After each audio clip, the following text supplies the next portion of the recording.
invasion of false and wicked spirits and the last day move of God.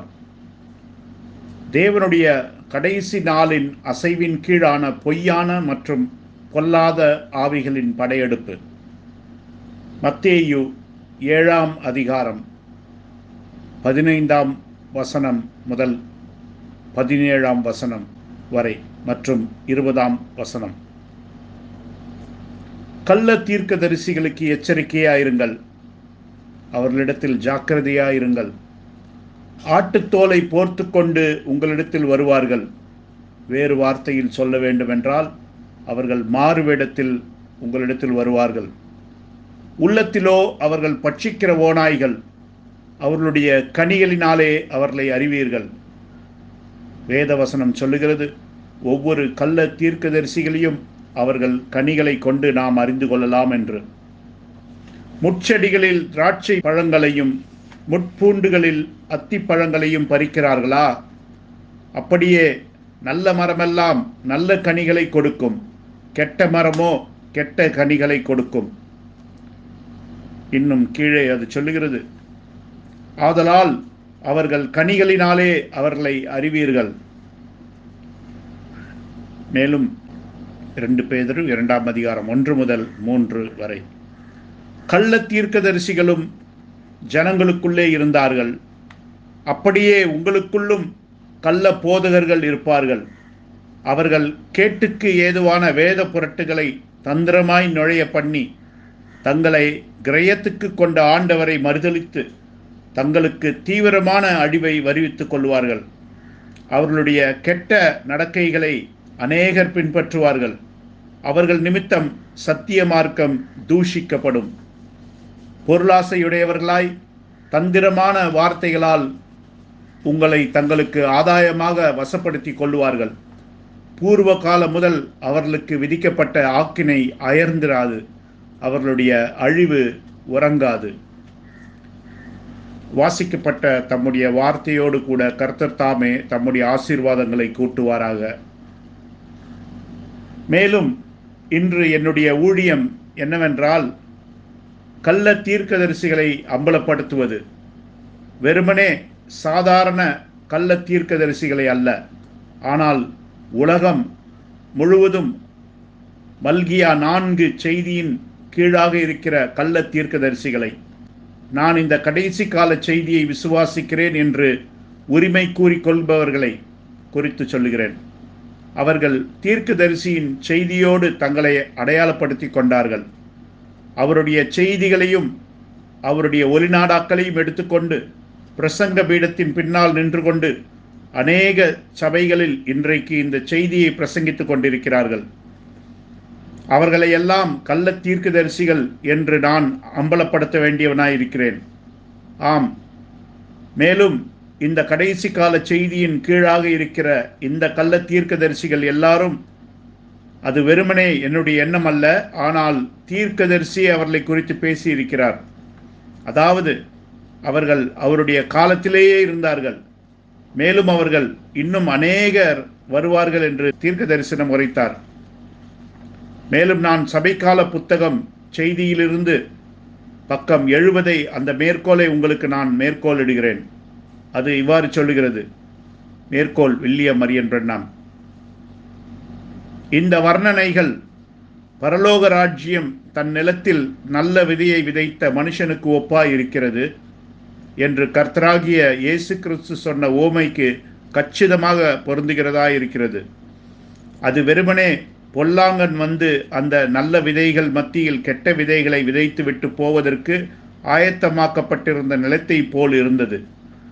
மேற்கோளுக்கு வெளியே அதன் அர்த்தம் என்னவென்றால், பிசாசானவன் இந்த கள்ள தீர்க்கதரிசிகளையும் அந்த பிசாசின் பிள்ளைகளையும் சரியாக செய்தியின் கீழாக அனுப்புவான் என்பதை குறிக்கிறது. நான் தொடர்கிறேன்.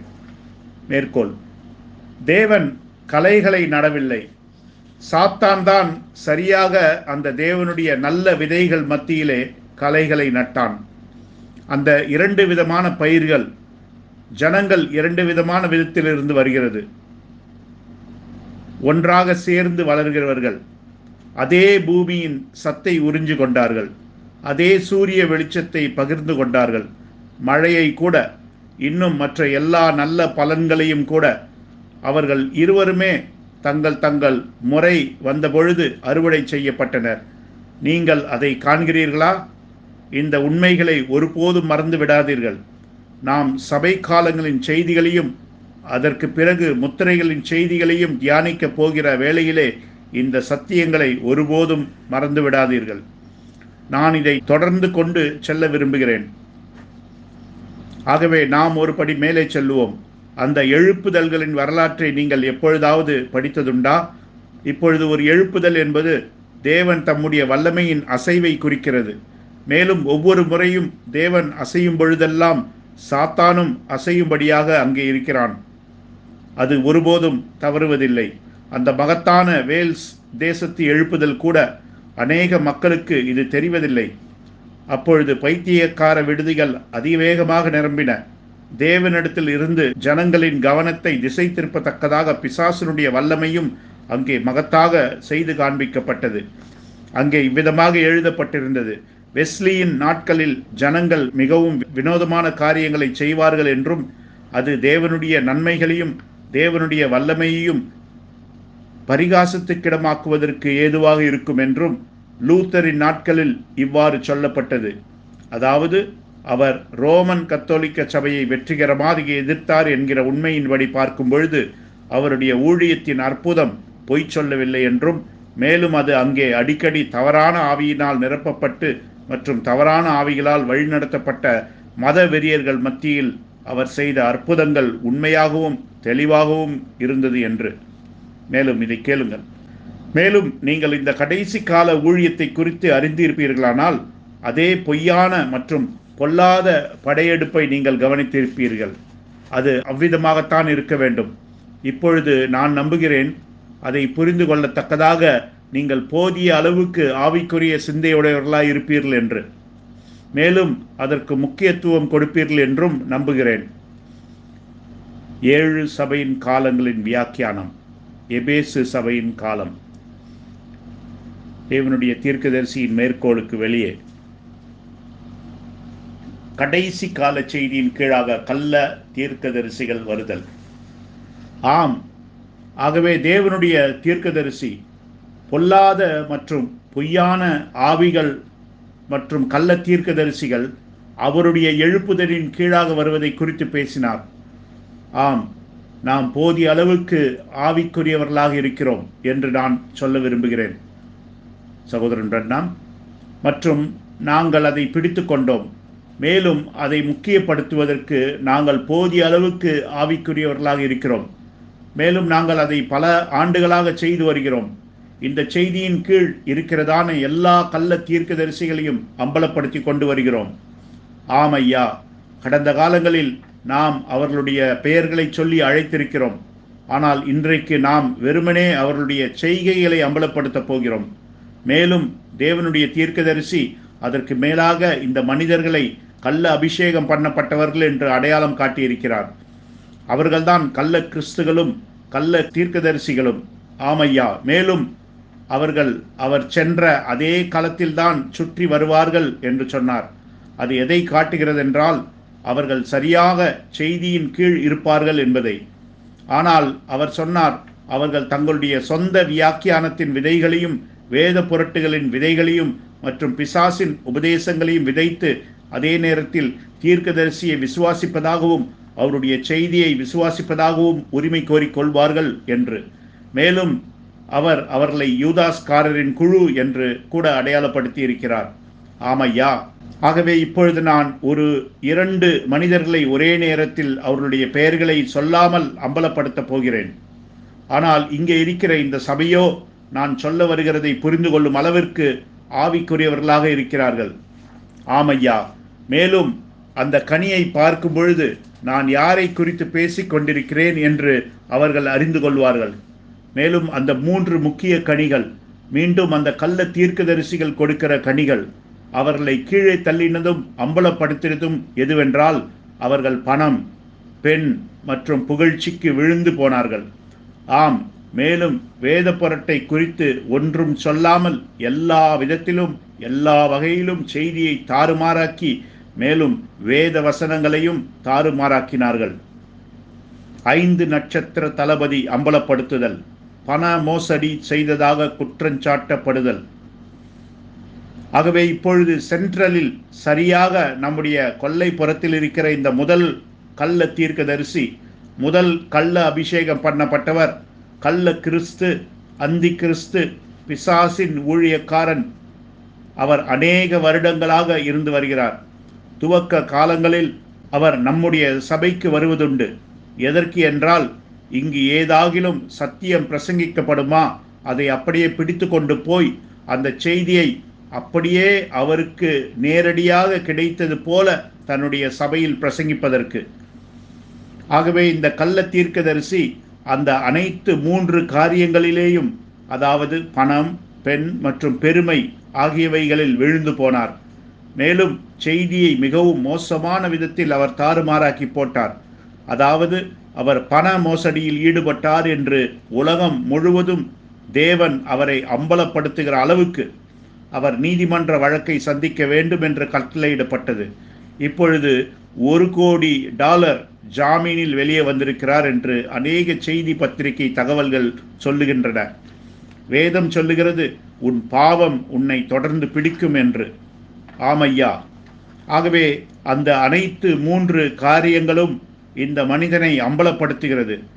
கடந்த காலங்களில் அவர் தன்னுடைய சொந்த பிரசங்க பீடத்திலிருந்து செய்த அறிக்கைகளே அதை சொல்லுகிறது. நான் என்ன சொல்லுகிறேன் என்று அவருக்கு தெரியும். மேலும் பெருமையையும் பிரஸ்தாபத்தையும் குறித்தவரை இந்த மனிதன் தன்னை யோசேப்பு என்று நம்புகிறார். தேவனுடைய தீர்க்கதரிசி ஆகிய சகோதரன் பிரன்னாமுக்கு வாக்குத்தத்தம் பண்ணப்பட்ட குமாரன் இவர்தான் என்று. மேலும் அந்த சொப்பனத்தில் காணப்பட்ட செவ்விந்திய தலைவன் தான் என்றும், செய்தி உலகில் முழுவதும் இருக்கிற எல்லா ஊழியர்காரர்களுக்கும் இவர்தான் 5 நட்சத்திர தளபதி என்றும் பிரகடனம் செய்து கொள்கிறார். முழுவதும் பெருமையினால் நிறைந்து கசிந்து கொண்டிருக்கிற கள்ள தீர்க்கதரிசி மற்றும் பிசாசினுடைய ஊழியக்காரன். அவர் யாராய் வேண்டுமானாலும் இருக்கட்டும், அவருடைய சபைதான் பூமியில் உள்ள மனவாட்டிகளுக்கு தலைமையகம் என்று பிரகடனம் செய்து கொள்கிறார். மேலும் பின்மாரியானது 1080களிலேயே பொழிந்துவிட்டது என்றும் பிரகடனம் செய்கிறார். ஆமையா.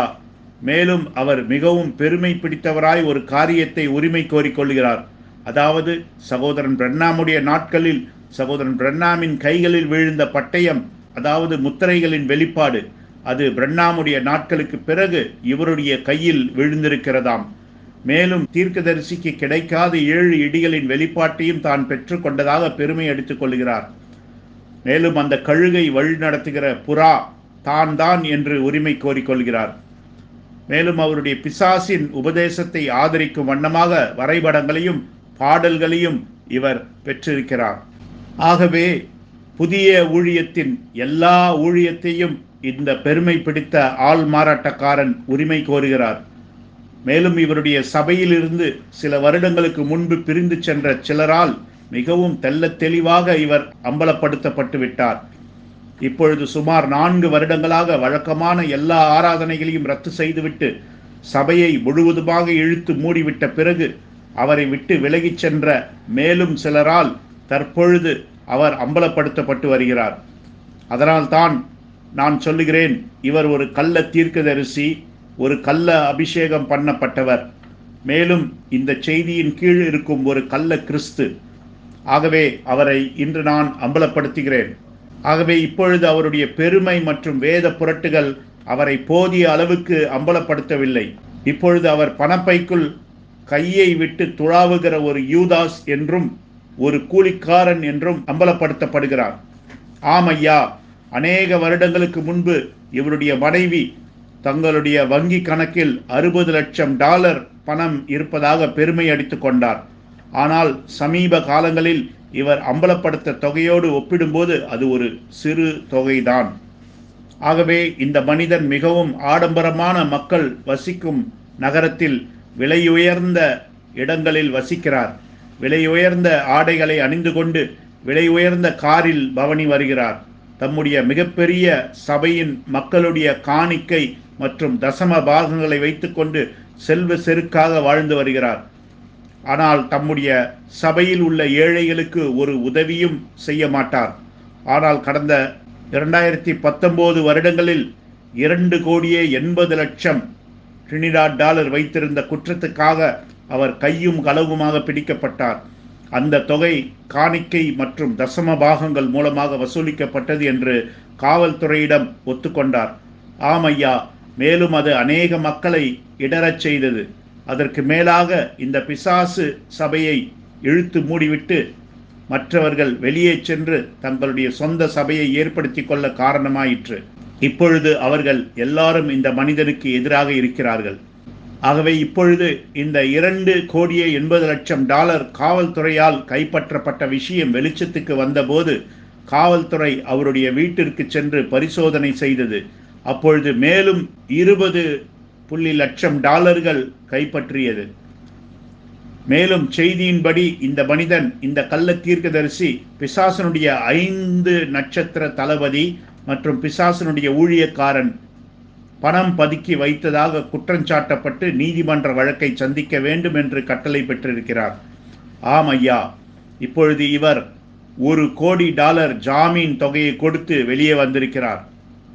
மேலும் அவர் தன்னுடைய பாஸ்போர்ட்டை அரசாங்கத்திடம் ஒப்படைத்து விட வேண்டும். அவரால் இந்த தேசத்தை விட்டு வெளியே செல்ல முடியாது. ஆமையா, கள்ள தீர்க்கதரிசியே, கள்ள அபிஷேகம் பண்ணப்பட்டவனே, கள்ள 5 நட்சத்திர தளபதியே மற்றும் பிசாசின் ஊழியக்காரனே, உன்னுடைய பாவம் உன்னை தொடர்ந்து பிடிக்கும். இப்பொழுது இந்த மனிதனின் வேத புரட்டுகளின் கீழாக இத்தனை வருடங்கள் கட்டுண்டு கிடந்த அந்த வெளியேற பெற்ற மக்களுக்காக என் ஆத்துமா அடித்துக் கொள்கிறது. ஆகவே தேவ ஜனமே, நீங்கள் இவ்வளவு காலம் எந்த மனிதனின் கீழாக உட்கார்ந்து கொண்டிருந்தீர்களோ அந்த மனிதன் நீங்கள் நினைத்தது போன்று ஒரு ஆள் இல்லை என்பதை அடையாளம் கண்டு கொள்வதற்கு இது உங்களுக்கு கிடைத்த தேவனுடைய கிருபை. இந்த சம்பவமானது உங்கள் கண்கள் திறக்கப்படவும் சில காரியங்களை குறித்து நீங்கள் மறு பரிசீலனை செய்வதற்கு உதவியாக இருக்கட்டும். கர்த்தர் உங்களை ஆசீர்வதிப்பாராக. இந்த மனிதனை அம்பலப்படுத்த கர்த்தர் ஆயத்தமாகிறார். அவருடைய கை இந்த மனிதனின் மேல் பாரமாயிருக்கிறது. அவனுடைய வீட்டின் மேல் பாரமாயிருக்கிறது. ஆம் ஐயா, மேலும் தேவன் அவர்களில் சிலரை எடுத்துக்கொண்டார். மேலும் தேவன் அந்த ஆத்துமாக்களின் ரட்சிப்புக்கு ஏதுவாக தேவன் அவர்களை எடுத்துக்கொண்டார் என்று நாம் ஜெபிப்போம். ஆனால் பெத்தேலுக்கு வந்து இந்த சத்தியங்களை திருடிக்கொண்டு நியூயார்க்கில் உள்ள இடிமுழக்க மதவெறியனின் உபதேசங்களில் சிலவற்றை எடுத்துக்கொண்டு தன்னை ஒரு பெரிய மனிதனாக பாராட்டிக்கொண்டு தேவனுடைய வீட்டை குறித்து தீமையாய் பேசி சத்தியத்தை கேட்கும்படி வர விருப்பமுள்ள மக்களையும் வரவிடாமல் தடுத்த இந்த கள்ள தீர்க்கதரிசியின் ஆத்தும ரட்சிப்புக்கு வாய்ப்பே இல்லை.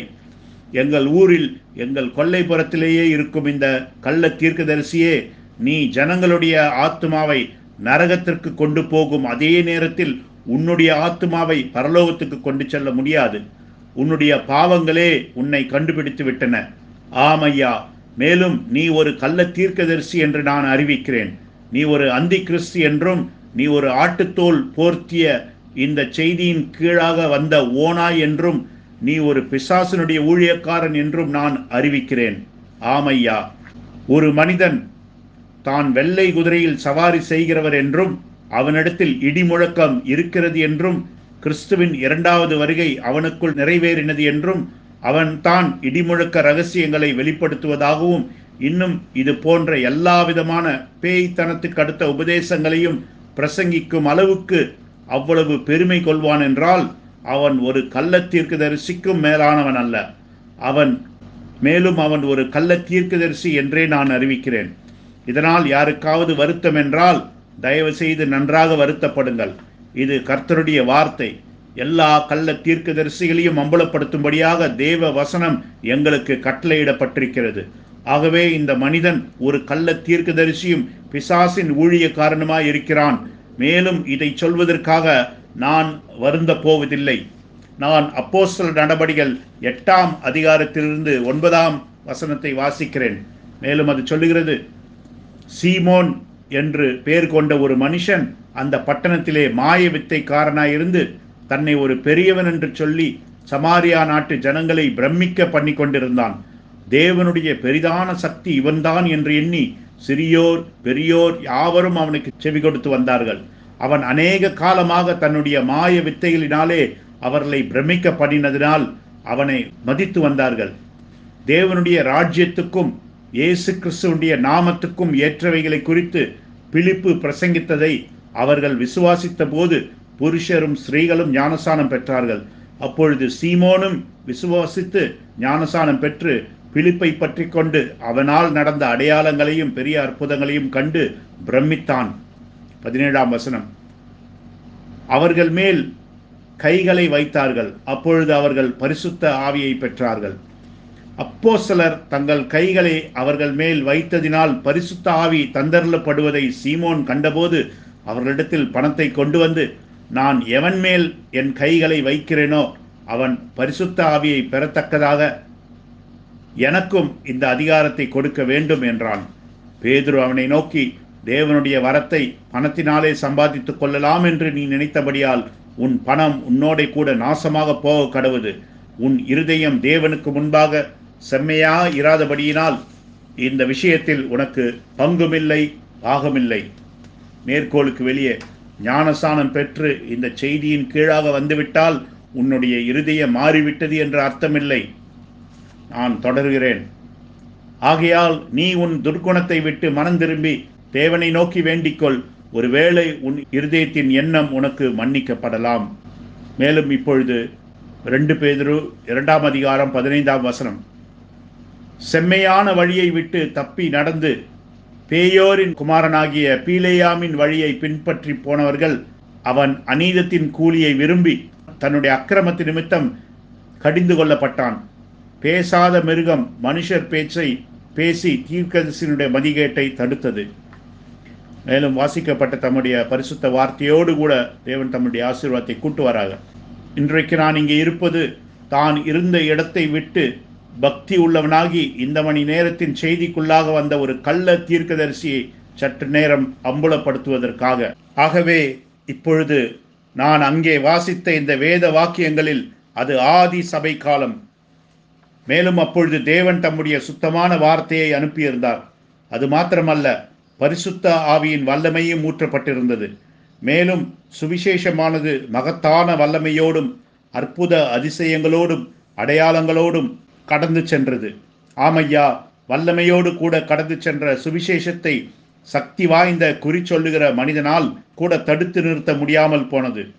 மேலும் சுவிசேஷமானது வல்லமையோடு கடந்து செல்லும் பொழுது அநேக ஆண்டுகளாக கள்ள தீர்க்கதரிசிகள் மற்றும் கள்ள பிரசங்கிகளின் கட்டுகளின் கீழாக கட்டுண்டு கிடந்த தம்முடைய ஜனங்களை சாத்தானின் பிடியிலிருந்து தேவன் விடுவித்து பிசாசின் கிரியைகளை அழிக்கிறார் என்பதற்கான மகத்தான ஒரு அடையாளமாக அது இருக்கிறது. ஆமையா, மேலும் இப்பொழுது நான் வாசித்த அந்த வேத வசனத்தில் இந்த சம்பவமானது சமாரியாவில் நடந்ததாக வேதத்தில் சொல்லப்படுகிறதை நாம் பார்த்தோம்.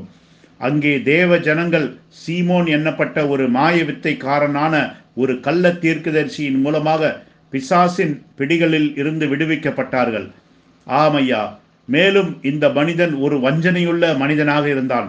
ஆமையா, அவன் தன்னுடைய மாய வித்தைகளினாலே ஜனங்களை வஞ்சித்து வந்தான். அது ஒரு பிசாசின் வல்லமை. அதே நேரத்தில் அவன் தேவனிடத்திலிருந்து வந்த ஒரு பெரிய சக்தியாக தன்னை அடையாளம் காட்டிக்கொண்டான். ஆமையா, மேலும் சரியாக அங்கேதானே இந்த கள்ள தீர்க்கதரிசி அவன் மூலம் நடைபெற்ற அந்த விடுதலைகள் எல்லாம் நின்றுவிடப் போகிறது என்றும் அவன் அம்பலப்படுத்தப்பட போகிறான் என்றும் அவனால் விடுவிக்கப்பட்ட ஜனங்கள் எல்லாம் அவனை விட்டு போய்விடப் போகிறார்கள் என்றும் அறிந்த பொழுது அவன் என்ன செய்தான் தெரியுமா? ஆம், அவன் சொன்னான், நான் மனம் திரும்புகிறேன் என்று சொல்லி அந்த மணி நேரத்தின் செய்தியோடு கூட தன்னை இணைத்து கொண்டு தண்ணீர் ஞானஸ்தானத்தை பெற்றுக்கொண்டான். ஆனால் அவன் தன்னுடைய வஞ்சனையை ஒருபோதும் விட்டுவிடவில்லை என்பதை அதன் பிறகு அவன் காண்பித்த அவனுடைய கிரிகளின் மூலமாக நாம் கவனித்தோம். ஆமையா, மேலும் ஒரு பெரிய ஆளாக இருக்க வேண்டும் என்கிற ஒரு குறிக்கோள், ஒரு பிரசங்கியாக, ஒரு பாஸ்டராக, ஒரு தீர்க்கதரிசியாக, ஒரு அப்போஸ்தலனாக இருக்க வேண்டும் என்கிற விருப்பம் அதை அந்த மனிதன் விட்டுவிடவில்லை. மேலும் அது அதை நிரூபித்து விட்டது. ஆம், ஆகவே இப்பொழுது இந்த மனிதன் அங்கே கடந்து வந்து தான் செய்தியை விசுவாசிப்பதாக சொல்லிக் கொண்டான். ஆனால் எவன் மேல் தன் கைகளை வைக்கிறானோ அவர்கள் பரிசுத்த ஆவியை பெறும்படியாக அந்த வரத்தை தனக்கு கொடுக்க வேண்டும் என்று சொல்லி மகத்தான அப்போஸ்தலனிடத்திலே பணத்தை கொண்டு வந்து அவன் கொடுத்த பொழுது அவனுடைய வஞ்சனை அம்பலப்படுத்தப்பட்டது. மேலும் அவனுக்கு ஏன் அது தேவைப்பட்டது என்றால், ஜனங்களுடைய பார்வையிலே அவன் தொடர்ந்து ஒரு பெரிய மனிதனாக தன்னை காட்டிக்கொள்ள வேண்டும் என்று விரும்பினான். மேலும் அது மாத்திரமல்ல, அவர்களை கொண்டு அதை ஒரு வியாபார தொழிலாக ஆக்க நினைத்தான். ஆமையா, அவனுடைய இருதயத்தில் இன்னுமாக பணமும் புகழும் இருந்தது. ஆகவே இப்பொழுது நான் இங்கே சொல்லுவதெல்லாம் ஒரு காரியத்தில் தான் வந்து முடிவடைகிறது. அது என்னவென்றால், மனிதர்கள், கள்ள தீர்க்கதரிசிகள், கள்ள போதகர்கள், கள்ள அப்போஸ்தலர்கள் அங்கே கடந்து வந்து ஒரு தவறான நோக்கத்திற்காகவும் தவறான காரணத்திற்காகவும் செய்தியோடு கூட தங்களை அடையாளப்படுத்திக் கொள்ள விரும்புகிறார்கள். மேலும் அவர்கள் அப்படி செய்யும் பொழுது அவர்கள் தாங்கள் ஒரு பெரிய ஆளாக இருக்க வேண்டும் என்கிற அதே குறிக்கோளோடு கூட முழுவதும் பெருமையோடும் தங்களுடைய பெருமையை காண்பிக்கும்படியாகவே அதே குறிக்கோளோடு கூட முழுவதும் பெருமையோடும் சுய மேன்மையோடும் மனிதர்களின் புகழ்ச்சியை விரும்பி தேவன் தங்களுக்கு கொடுக்காத ஒரு ஸ்தானத்தை பிடித்து கொள்ள விரும்புகிறார்கள். ஆமையா, மேலும் அது ஒரு காரியத்தில் வந்து முடிவடைகிறது. அது என்னவென்றால், பக்தி குறிக்கோள், பக்தி பெருமை. ஆம், ஆனால் இருதயத்தின் ஆழத்திலோ முழுவதும் வஞ்சனை மற்றும் உத்தமமின்மை. மேலும் தேவ அன்போ, தேவனுடைய ஜனங்களுடைய ஆத்மாவின் பேரிலான அன்போ குறைவாய் இருக்கிறது. ஆமையா, இந்த செய்தியை வஞ்சனையோடு கூட பிரசங்கிக்க ஆரம்பித்த மனிதர்கள் இருக்கிறார்கள். ஏனென்றால் அவர்கள் கோடீஸ்வரர்கள்.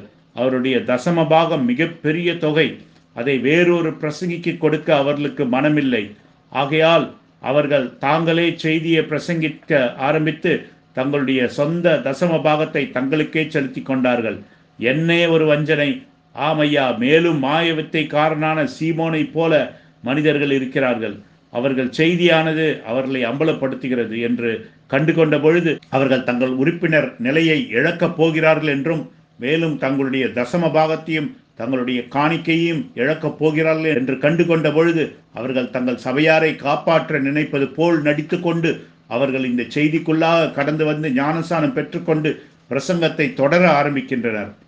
ஆனால் தங்களுடைய ஆவிகளை ஒருபோதும் மாற்றிக்கொள்ளவில்லை. தங்களுடைய குறிக்கோளை ஒருபோதும் மாற்றிக்கொள்ளவில்லை. தங்களுடைய வஞ்சனையை விட்டு ஒருபோதும் வெளியேறவில்லை. சுயமும் மற்றும் சுய மேன்மையும். ஆகவே இப்பொழுது அதே போன்ற ஒரு பிரசங்கியை இன்றைக்கு நான் அம்பலப்படுத்த வேண்டும். மேலும் ஒரு கள்ள தீர்க்கதரிசி இன்னும் அதை காட்டிலும் மேலாக அப்படிப்பட்ட தவறான நோக்கங்களோடு கூட இந்த செய்தியின் கீழாக வந்தவர். ஆகவே இப்பொழுது இந்த மனிதன் ஒரு மெத்த பிடித்தவர்.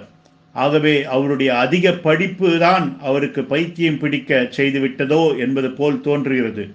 ஆமையா, ஆனால் இவர் ஒரு தவறான நோக்கத்திற்காக இந்த செய்தியோடு கூட தன்னை அடையாளப்படுத்திக் கொள்கிறார் என்பது அவருக்கே நன்றாக தெரியும். ஏனென்றால் இவர் ஒரு சபையை விட்டு வெளியே வந்தார். அந்த சபையில் இருந்த அந்த மனிதன் இந்த மணி நேரத்தின் செய்தியை புறக்கணித்து விட்டார். ஆனால் இவரோ இன்னுமாக அந்த சபையோடு கூட தன்னை அடையாளப்படுத்தி கொண்டார். ஆகவே இப்பொழுது இந்த மனிதன் ஒரு ஸ்தாபன பிரசங்கியாக இருந்தார். இருவரும், இவரது மனைவியும் அந்த சபைக்கு போவதுண்டு. மேலும் அதே நேரத்தில் இவர் ஒரு விபச்சாரக்காரர். ஆமையா, அவர் பணிபுரிந்த ஒரு பள்ளியில் தன்னுடன் பணிபுரிந்த ஒரு பெண்ணோடு கூட தகாத உறவு.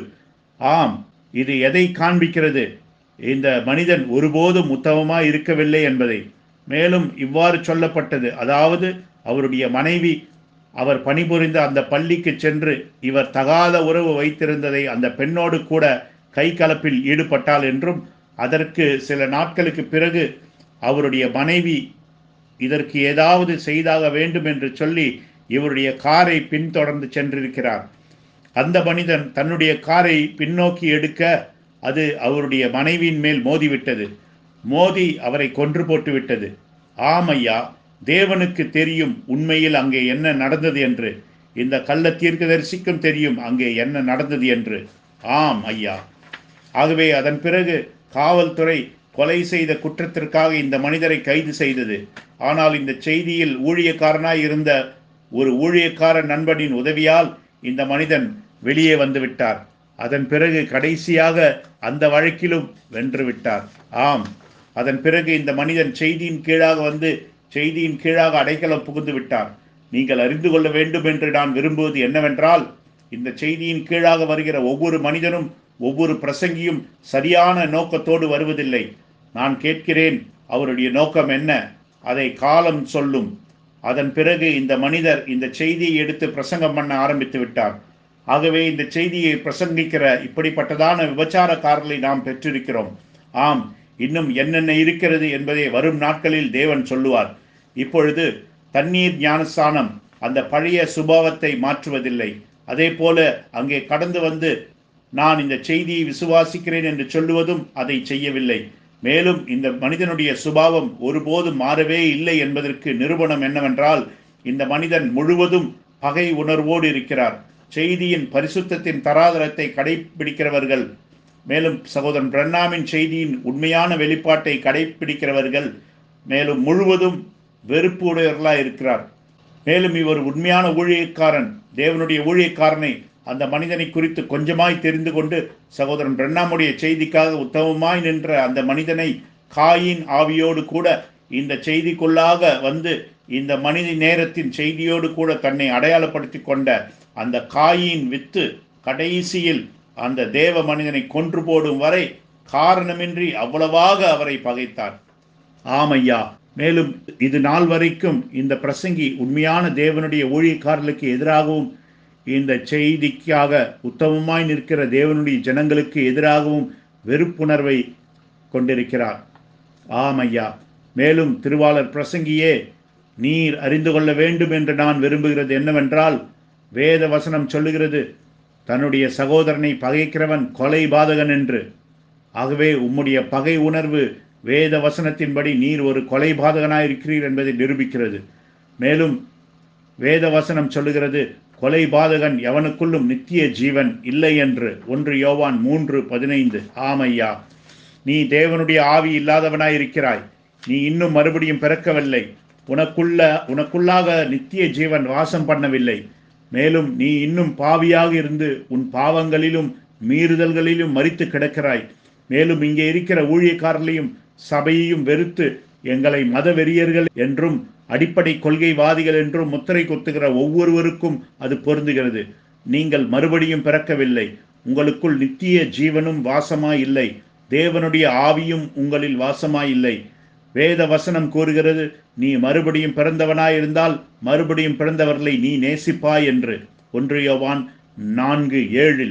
ஆனால் அதற்கு முரணாக இந்த மனிதனுக்குள் ஒரு காயினின் ஆவி இருக்கிறது. அது ஒரு வெறுப்பின் ஆவி, அது ஒரு பிசாசின் ஆவி. ஆமையா, மேலும் நீ உனக்குள் வாசமாயிருக்கிற அந்த பொல்லாத ஆவி நடத்துகிறதை காட்டிலும் மேலான அளவுக்கு உன்னுடைய சபையை நடத்த முடியாது. ஆமையா, உனக்குள்ளாக ஒரு சர்ப்பம் இருக்கிறது. அதனால் முடிந்ததெல்லாம் உண்மையான தேவனுடைய ஆவியை ஆள்மாறாட்டம் செய்ய பார்க்கும். ஆம், மேலும் காயினுக்கு அந்த வெறுப்பின் ஆவி இருந்தது. ஆனாலும் அவன் பக்திமானாக இருந்தான். ஆனால் அவனுடைய அந்த வெறுப்பு அவனுக்குள் தொடர்ந்து ரூபகாரப்படுத்தப்பட்டு கடைசியில் அவனை அம்பலப்படுத்தி விட்டது. ஆமையா, இந்த மனிதன் ஒருபோதும் தேவனுடைய அழைப்பு இல்லாமலேயே பிரசங்க பீடத்தில் ஏறிவிட்டார். ஆமையா, மேலும் அவர் முழுவதும் வெறுப்பு நிறைந்தவராய் மாத்திரமில்லை, ஆனால் பக்தி வேஷம் போட்ட மத வெறியனாய் இருந்தார். எல்லா விதமான வேத புரட்டுகளையும் எல்லா விதமான பக்தி சார்ந்த மூட கொள்கைகளையும் பிரசங்கித்து கொண்டும் இருக்கிறார். இந்த மனிதனுடைய உரிமை கோருதல்களை நீங்கள் எண்ணி பார்க்க வேண்டும் என்று நான் விரும்புகிறேன். ஒரு செய்தி பிரசங்கியை குறித்து நான் சொல்லிக் கொண்டிருக்கிறேன். இவர் தன்னுடைய பிரசங்க பீடத்துக்கு முன்னால் தோன்றியதாக சொல்லி ஒரு வானவில்லின் படத்தை பயன்படுத்தி கொண்டிருக்கிறார். அது கிராதியின் வழியாக உள்ளே வந்த சூரிய வெளிச்சத்தை ஏராளமான வர்ணங்களை பயன்படுத்தி வரையப்பட்ட படம். இவர் அதை வைத்து கொண்டு அது தேவனுடைய அடையாளம் காணுதல் என்று சொல்லிக் கொள்கிறார். ஒரு மத வெறியன் இவர். இந்த தேசத்தில் உண்டாகும் கருத்த நிழல் அதை வியாக்கியானப்படுத்தி இருக்கிறார். இது அது போன்ற சிறிய தேசங்களில் அடிக்கடி நிகழ்கிற நிகழ்வு. மேலும் இவர் மற்ற உலக நிகழ்வுகளை வியாக்கியானிக்கிறார். தேதிகள், உண்மைகள் மற்றும் உருவங்கள். ஆமையா, நீ ஒரு மதவெறியன். மேலும் இதற்கெல்லாம் மேலாக 7 இடிகளை குறித்து இவர் உரிமை கோரிக்கொள்கிறார். சில நாட்களுக்கு முன்பாக இயேசு கிறிஸ்துவின் புதிய நாமத்தின் பேரில் பிரசங்கிக்கப் போவதாக கூறிக்கொண்டு இவர் சில கூட்டங்களை நடத்தினார். அந்த புதிய நாமத்தை குறித்து நம்மால் கேட்க முடிந்ததெல்லாம் அந்த புதிய நாமம் சகாடியோ அல்லது ஒரு இந்து பெயர். அது அவர்களுடைய அஞ்ஞான கடவுளின் சில குறிப்பிடுதல். ஆம் ஐயா, நீ ஒரு மத வெறியன் என்று நான் சொல்ல விரும்புகிறேன். மேலும் நீ முழுவதும் பகை உணர்வோடு இருக்கிறாய். நீ ஒருபோதும் உன்னுடைய பெந்தேகோஸ்தே மதவெறி கொள்கையில் இருந்து விடுபடவே இல்லை. மேலும் நீ ஒரு பைத்தியக்காரன். அதிக படிப்பு உனக்கு பைத்தியம் பிடிக்க செய்து விட்டது. நீ பீலேயாமை போல ஒரு பைத்தியக்கார தீர்க்கதரிசியாய் இருக்கிறாய். பீலேயாமின் கதி உனக்கு வருவதற்கு முன்பாக நீ மனம் திரும்புவது நல்லது. ஆமையா. ஆகவே இந்த மனிதன் பரிதாபப்பட வேண்டியவராய் இருக்கிறார். ஆனாலும் இவருக்கு இவருடைய சொந்த ஆத்மாவின் மேலேயே பச்சாதாபம் இல்லை. இவர் தன்னுடைய பகையோடு கூட தொடர்கிறார். சத்தியத்தை பழித்து பேசுவதிலும் தேவனுடைய உண்மையான ஊழியக்காரர்களை பழித்து பேசுவதிலும் தொடர்கிறார். ஆமையா. மேலும் சில வருடங்களுக்கு முன்பு இவர் ஒரு தேவ மனிதனுக்கு விரோதமாக எழுதப் போவதாக அறிவித்தார். ஆனால் தேவனுடைய ஜனங்கள், நீர் இந்த செய்திக்கு வருவதற்கு முன்பாக செய்த உம்முடைய கெட்ட நடக்கைகளை குறித்து நீர் எழுதுவதை நாங்கள் கேட்க விரும்புகிறோம் என்று இவருக்கு பதில் உரைத்தனர். அப்பொழுது இவர் தன் வாயை மூடிக்கொண்டார். ஆகவே இப்பொழுது இந்த மனிதன் மிகவும் வயதானவராய் இருக்கிறார். இப்படிப்பட்ட பரிதாபமான நிலையில் இவர் கல்லறையை நோக்கி கடந்து சென்று கொண்டிருக்கிறார். இவர் இந்த செய்தியின் கீழாக தன்னை ஒரு கள்ள தீர்க்கதரிசியாக ஆக்கி கொண்டார். மேலும் இவருடைய செய்கைகளும் இவருடைய உபதேசங்களும் உண்மையான மனம் திரும்புதல் இவருக்கு ஒருபோதும் கொடுக்கப்படவில்லை என்பதை காண்பிக்கிறது. நாம் இவருடைய ஊழியத்துக்கு கீழாக அமர்ந்திருக்கிற ஜனங்களுக்காக பரிதாபப்படுகிறோம். இவரது மகன் இவரது சபையை எடுத்துக்கொண்டார். மேலும் அநேக வருடங்களுக்கு பிறகு செய்தியை பின்பற்றுகிறவர்கள் தங்கள் பாஸ்டர்கள் அநேக விதங்களில் தவறாய் இருந்திருக்கிறார்கள் என்றும், விபச்சாரம், பண மோசடி, மதவெறி, வேத புரட்டு, பெருமை, இன்னும் இது போன்ற அநேக காரியங்களில் சிக்குண்டு கிடக்கிறார்கள் என்றும் கண்டுகொண்டார்கள். ஆனால் இது தங்களுடைய ஆத்துமாவை படம் பிடித்து காட்டுகிற கண்ணாடியாக இருக்கிறது என்று எண்ணாமல், ஏனென்றால் நீங்கள் உங்கள் சபையின் போதகருக்கு மேலாக ஆவிக்குரியவர்களாக இருக்க முடியாது. ஆகவே அவர்கள் செய்ததெல்லாம் அந்த வேலையை செய்யும்படிக்கு வேறு ஒரு ஆளை தெரிந்து கொண்டார்கள். மேலும் அது ஒரு காரியம் அல்ல என்பது போல் அவர்கள் தொடர ஆரம்பித்து விட்டார்கள். அதாவது இந்த காரியங்கள் சபையின் ஆவிக்குரிய நிலைமையின் மேல் ஒரு பிரதிபலிப்பை உண்டு பண்ணும் என்று அறியாமல் எல்லாம் சரியாகவே இருக்கிறது என்று நம்புகிறார்கள். மேலும் இப்படிப்பட்ட நிலைமையிலேயே தாங்கள் எடுத்துக்கொள்ளப்படுதலில் போய்விட முடியும் என்று நம்புகிறார்கள். நம்முடைய இருதயங்கள் அவர்களுக்காக பரிதபிக்கிறது. இங்கே நம்முடைய நோக்கமெல்லாம் அவர்களை அம்பலப்படுத்துவதல்ல, ஆனால் அவர்கள் யாருக்கு கீழாக அமர்ந்திருக்கிறார்களோ, யார் அவர்களை எல்லாம் தான் ஒரு பெரியவன் என்றும் தேவனுடைய ஊழியக்காரன் என்றும் நம்ப வைத்து, ஆனால் தங்கள் கனிகளினாலேயோ வேறு விதமாக நிரூபித்து அவர்களை எல்லாம் வஞ்சித்து வைத்திருக்கும் அந்த கள்ள தீர்க்கதரிசிகளும் வேத புரட்டர்களையும் அம்பலப்படுத்துவதே. தேவன் தாமே அந்த பரிதாபமான ஆத்துமாக்கள் மேல் இரக்கம் காட்டுவாராக. 1 யோவான் 5:4. தேவனால் பிறப்பதெல்லாம் உலகத்தை ஜெயிக்கும். நம்முடைய விசுவாசமே உலகத்தை ஜெயிக்கிற ஜெயம், மறுபடியும் பிறந்த விசுவாசம். மேலும் இந்த வேத வசனம் என்ன கூறுகிறது என்றால், ஒரு மறுபடியும் பிறந்த தேவனுடைய குமாரன் தேவனுடைய வார்த்தைக்கு எதிராக இருக்கிற உலகத்தின் காரியங்களில் தலையிட்டு கொள்ள மாட்டான் என்று. 1 யோவான் 2:15-19. உலகத்திலும் உலகத்தில் உள்ளவைகளையும் அன்பு கூறாதிருங்கள். ஒருவன் உலகத்தில் அன்பு கூர்ந்தால் அவனிடத்தில் பிதாவின் அன்பில்லை. ஏனெனில் மாம்சத்தின் இச்சையும் கண்களின் இச்சையும் ஜீவனத்தின் பெருமையுமாகிய உலகத்தில் உள்ளவைகளெல்லாம் பிதாவினால் உண்டானவைகள் அல்ல, அவைகள் உலகத்தினால் உண்டானவைகள். உலகமும் அதன் இச்சையும் ஒழிந்து போம். தேவனுடைய சித்தத்தின்படி செய்கிறவனோ என்றென்றைக்கும் நிலைத்திருப்பான். 18ஆம் வசனம். பிள்ளைகளே, இது கடைசி காலமாயிருக்கிறது. அந்தி கிறிஸ்து வருகிறான் என்று நீங்கள் கேள்விப்பட்டபடி இப்பொழுதும் அநேக அந்தி கிறிஸ்துகள் இருக்கிறார்கள். அதனாலே இது கடைசி காலம் என்று அறிகிறோம். அவர்கள் நம்மை விட்டு பிரிந்து போனார்கள். மேற்கோளுக்கு வெளியே. செய்தியின் கீழாக அந்தி கிறிஸ்து. ஆகிலும் அவர்கள் நம்முடையவர்களாயிருக்கவில்லை. நம்முடையவர்களாயிருந்தார்களானால் நம்முடனே நிலைத்திருப்பார்களே. எல்லாரும் நம்முடையவர்கள் அல்லவென்று வெளியாகும்படிக்கே இப்படி பிரிந்து போனார்கள். மேலும் கர்த்தர் தாமே வாசிக்கப்பட்ட தம்முடைய பரிசுத்த வார்த்தையோடு தம்முடைய ஆசீர்வாதத்தை கூட்டுவார்கள். வேத வாக்கியம் தெளிவாக இருக்கிறது. ஆம், உண்மையாக இருக்கிறது. அதாவது எப்பொழுதெல்லாம் தேவன் ஒரு குறிப்பிட்ட காலத்திற்கென்று ஒரு சுத்தமான செய்தியோடு ஒரு செய்தியாளனை அனுப்புகிறாரோ அப்பொழுதெல்லாம் சாத்தானுடைய தந்திரம் என்னவென்றால், இது போன்ற அந்தி கிறிஸ்துகளையும் கள்ள தீர்க்கதரிசிகளையும் இந்த செய்தியின் கீழாக கிறிஸ்துவுக்கு எதிராக கிரியை செய்து செய்தியை தாறுமாறாக்கும்படியாக அனுப்புகிறான்.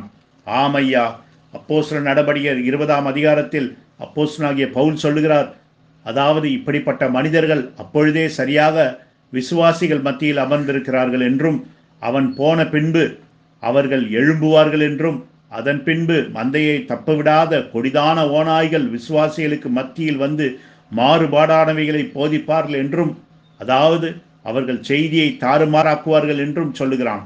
அப்போஸ்தலர் நடபடிகள் 20:29 முதல் 30 வசனங்கள்.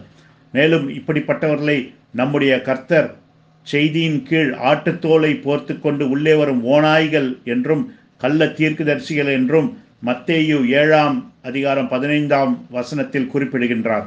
யாராகிலும் இதை மறுக்கட்டும். ஆம் ஐயா, ஆனால் இந்த கள்ள தீர்க்கதரிசிகளை குறித்து நாம் வேத வாக்கியத்தில் கவனிக்க வேண்டிய சில காரியங்கள் இருக்கின்றன. அது என்னவென்றால், இவருடைய சுபாவங்கள் புதிய பிறப்பினால் மாறவில்லை. மேலும் இவர்கள் எவ்வளவுதான் மிகப்பெரிய பிரபலமான வெளிப்பாடுகளை பெற்றிருப்பதாக உரிமை கோரினாலும் அது காரியமல்ல. அவர்கள் ஒவ்வொருவரும் செய்தியாளனுடைய செய்தியின் பரிசுத்தத்தின் தராதரத்தின்படி ஜீவிக்க முடியாதவர்களாய் இருக்கிறார்கள் என்கிற எளிய உண்மையின்படி அம்பலப்படுத்தப்படுகிறார்கள். மேலும் அவர்கள் ஒவ்வொருவரும் உலகத்தை நேசிக்கிறவர்களாய் இருக்கிறார்கள் என்பதை கொண்டு அம்பலப்படுத்தப்படுகிறார்கள். இன்னும் சொல்ல போனால் அவர்களுடைய சுபாவங்கள் இன்னும் மாறவில்லை. மேலும் அதுவே அவர்கள் இன்னும் மறுபடியும் பிறக்கவில்லை என்பதை நிரூபிக்கிறது. அவர்கள் எவ்வளவு பெரிய அல்லது பிரபலமான வெளிப்பாடுகளை பெற்றிருப்பதாக உரிமை கோரினாலும் அது காரியமில்லை. அவர்கள் மறுபடியும் பிறக்கவில்லை. ஆமையா, மேலும் நீங்கள் எப்பொழுதாவது செய்தியையும் வேத வாக்கியமும் கிறிஸ்தவர்கள் செய்யக்கூடாத தவறான காரியங்கள் என்று கண்டனம் பண்ணுகிற காரியங்களை ஒரு பிரசங்கி செய்கிறதை காண்பீர்களானால் அந்த பிரசங்கி மறுபடியும் பிறக்கவில்லை. அவனுடைய சபையார் அதைவிட மோசமாய் இருப்பார்கள். ஏனென்றால் சபையாராகிய நீங்கள் உங்கள் பாஸ்டரை காட்டிலும் அதிக ஆவிக்குரியவர்களாக இருக்க முடியாது. மேலும் வேத வாக்கியம் சொல்லுகிறது, நீங்கள் மறுபடியும் பிறந்தால் நீங்கள் இந்த உலகத்தின் எல்லா காரியங்களையும் ஜெயிப்பீர்கள் என்று. ஆம், ஆகவே இப்பொழுது செய்தியில் உள்ள விசுவாசிகள் செய்தி ஊழியக்காரன் என்று குறிப்பிடுகிற ஒரு கள்ள தீர்க்கதரிசியை நான் அம்பலப்படுத்தப் போகிறேன். ஆனால் நான் அவரை ஒரு கள்ள தீர்க்கதரிசி என்று அழைக்கிறேன். மேலும் இது அவரை புண்படுத்தினாலும் நான் கவலைப்படப் போவதில்லை. ஏனென்றால் நான் சத்தியத்தை பேசுகிறேன். மேலும் அவர் பிசாசின் ஊழியக்காரனாய் இருக்கிறார். இன்னும் சொல்ல போனால் இந்த செய்தியை தாறுமாறாக்குகிறவர் என்கிற விதத்தில் இப்பொழுது நான் வேத வாக்கியங்களிலிருந்து குறிப்பிட்ட எல்லா குணா லட்சணத்திற்கும் அவரை பொருத்தமானவராய் இருக்கிறார் என்பதை நிரூபிக்கிறேன். ஆம் ஐயா. ஆகவே இப்பொழுது இந்த மனிதனிடத்தில் கவனித்த ஒரு காரியம் என்னவென்றால், இவர் முழுவதும் பெருமை நிறைந்தவராய் இருக்கிறார். அவர் தன்னை செய்தியில் ஒரு பெரிய ஆளாக நினைக்கிறார். ஆமையா, மேலும் நான் கேள்விப்பட்டிருக்கிறேன், அதாவது இந்த பிரசங்கி சில காரியங்களை உரிமை கோருகிறார் என்று. அது எப்பொழுது என்றால், அநேக வருடங்களுக்கு முன்பாக நான் இவருடைய சபைக்கு சென்றிருந்த பொழுது நான் அவரை குறித்து கேள்விப்பட்டவைகளை உறுதிப்படுத்தும் விதமாக அவர் வேத பொருட்களை பிரசங்கிப்பதை நான் கேட்டேன். மேலும் இந்த மனிதன் இவ்வாறு பிரசங்கிக்கிறார். இதுதான் அவருடைய பிரசங்க வாக்கியங்கள். எனக்கு அதை எப்படி சொல்லுவதென்று தெரியவில்லை. நான் அவரை மேற்கோளிடுகிறேன். ஆனால் நான் இயேசு சொன்னது போலவே சொல்லுவேன். நானே அவர் என்று நீங்கள் விசுவாசியாவிட்டால் உங்கள் பாவங்களிலே சாவீர்கள். இந்த மனிதனுடைய மேற்கோளுக்கு வெளியே. ஆகவே இப்பொழுது திருவாளர் பிரசங்கியே, உன்னுடைய பெருமையோடு நீ உரிமை கோரிக்கொள்ளும் அந்த அவர் நீ இல்லை என்பது எனக்கு நன்றாக தெரியும். ஆள் மாறாட்டக்காரனே, ஆனால் நீ யார் தெரியுமா? நீ ஒரு கள்ள தீர்க்கதரிசியை காட்டிலும் மேலானவன் அல்ல. மேலும் இப்படிப்பட்ட உரிமை கோருதல்களை செய்வதற்கு நீ ஒரு தலை வீங்கி போன ஒரு ஆள் மாறாட்டக்காரனாய் இருக்க வேண்டும். மேலும் இப்படிப்பட்ட காரியங்களை உரிமை கோருகிற ஒருவன் அவன் பிசாசு பிடித்தவனாய் இருக்க வேண்டும். அவன் எவ்வளவு தான் இந்த செய்தியை விசுவாசிப்பதாக கூறினாலும் எனக்கு அக்கறை இல்லை. மேலும் அவன் எவ்வளவு தான் சகோதரன் பிரண்ணாம் ஒரு தீர்க்கதரிசி என்று சொல்லிக் கொண்டாலும் இப்படிப்பட்ட அந்தி கிறிஸ்துவின் உரிமை கோருதல்களை நீ செய்ய வேண்டுமென்றால் நீ ஒரு அந்தி கிறிஸ்துவின் ஆவியில் பிடிக்கப்பட்டவனாய் இருக்க வேண்டும்.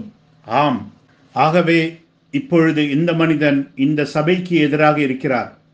மேலும் சமீபத்தில் அவர் பிரசங்கிக்க நான் கேட்டேன். அந்த செய்தியின் தலைப்பு மல்கியா 4 செய்தியின் கீழ் உள்ள மத வெறியர்கள். மேலும் அவர் என்ன செய்து கொண்டிருந்தார் தெரியுமா? அவர் இங்கே இருக்கிற நம்முடைய சபையைத்தான் அந்த மதவெறி சபை என்று சுட்டிக்காட்ட முயற்சித்துக் கொண்டிருந்தார். மேலும் இந்த மனிதன் நாம் இங்கிருந்து வெளியேற்றிய நம்முடைய எதிரிகளுக்கு தன்னுடைய கதவுகளை திறந்து வைத்து அந்த செய்தியில் இங்கே இருக்கிற நம்முடைய சபை ஒரு மதவெறி சபை என்று சுட்டிக்காட்டி கொண்டிருந்தார். அவர் பிரசங்கித்து சொன்னார், தேவனுடைய சபைக்கு திரும்ப போகாதீர்கள், தேவனுடைய சபைக்கு திரும்ப போகாதீர்கள். அது ஒரு பெரிய வெளிப்பாடு போல. ஆகவே திருவாளர் ஆள் மாறாட்டக்காரனே, திருவாளர் பெருமை பிடித்தவரே, திருவாளர் தலைவீங்கி போனவரே, திருவாளர் எல்லாம் தெரிந்தவரே, நீ ஒரு கள்ள தீர்க்கதரிசி. நான் இந்த அம்பலப்படுத்துதலை வெளியிடும் வரைக்கும் சற்று நேரம் பொறு.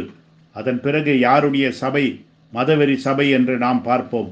அது உன்னுடைய சபையா அல்லது எங்களுடைய சபையா என்று நான் உனக்கு இந்த சவாலை விடுகிறேன். ஆம், ஆகவே இப்பொழுது இந்த மனிதன் மிகவும் பெருமை பிடித்தவராயிருக்கிறார்.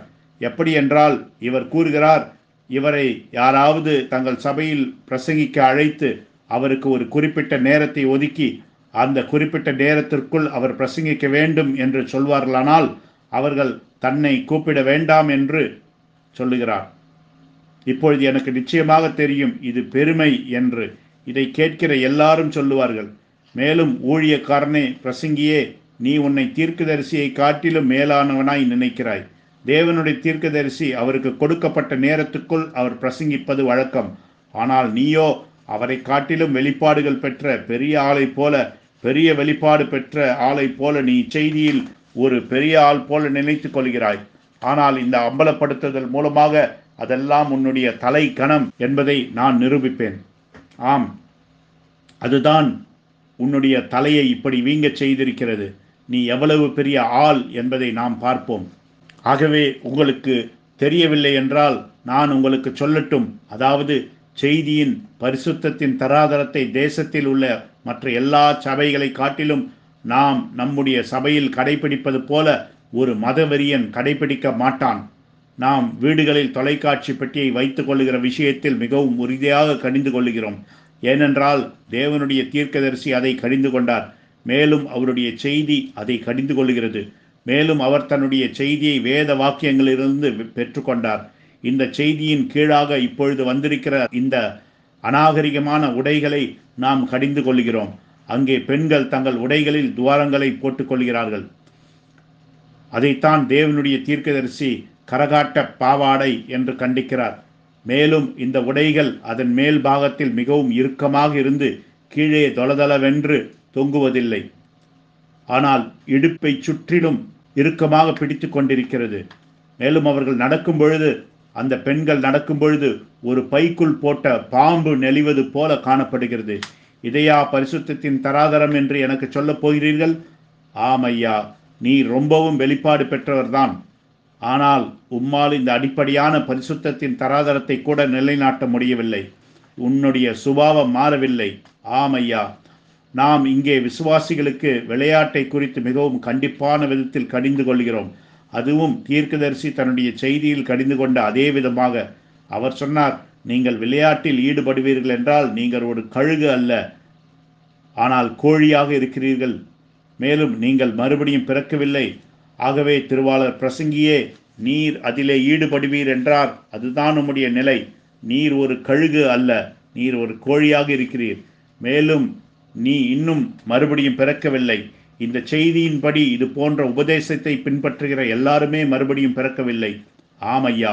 மேலும் இந்த மனிதர்கள் செய்தியின் கீழாக ஊர்ந்து வரும்பொழுது, இந்த ஓநாய்கள் ஆட்டுத்தோலை போர்த்தி கொண்டு செய்தியின் கீழாக ஊர்ந்து வரும்பொழுது அவர்கள் மிகவும் விட்டு கொடுப்பவர்களாய் இருக்க விரும்புகிறார்கள்.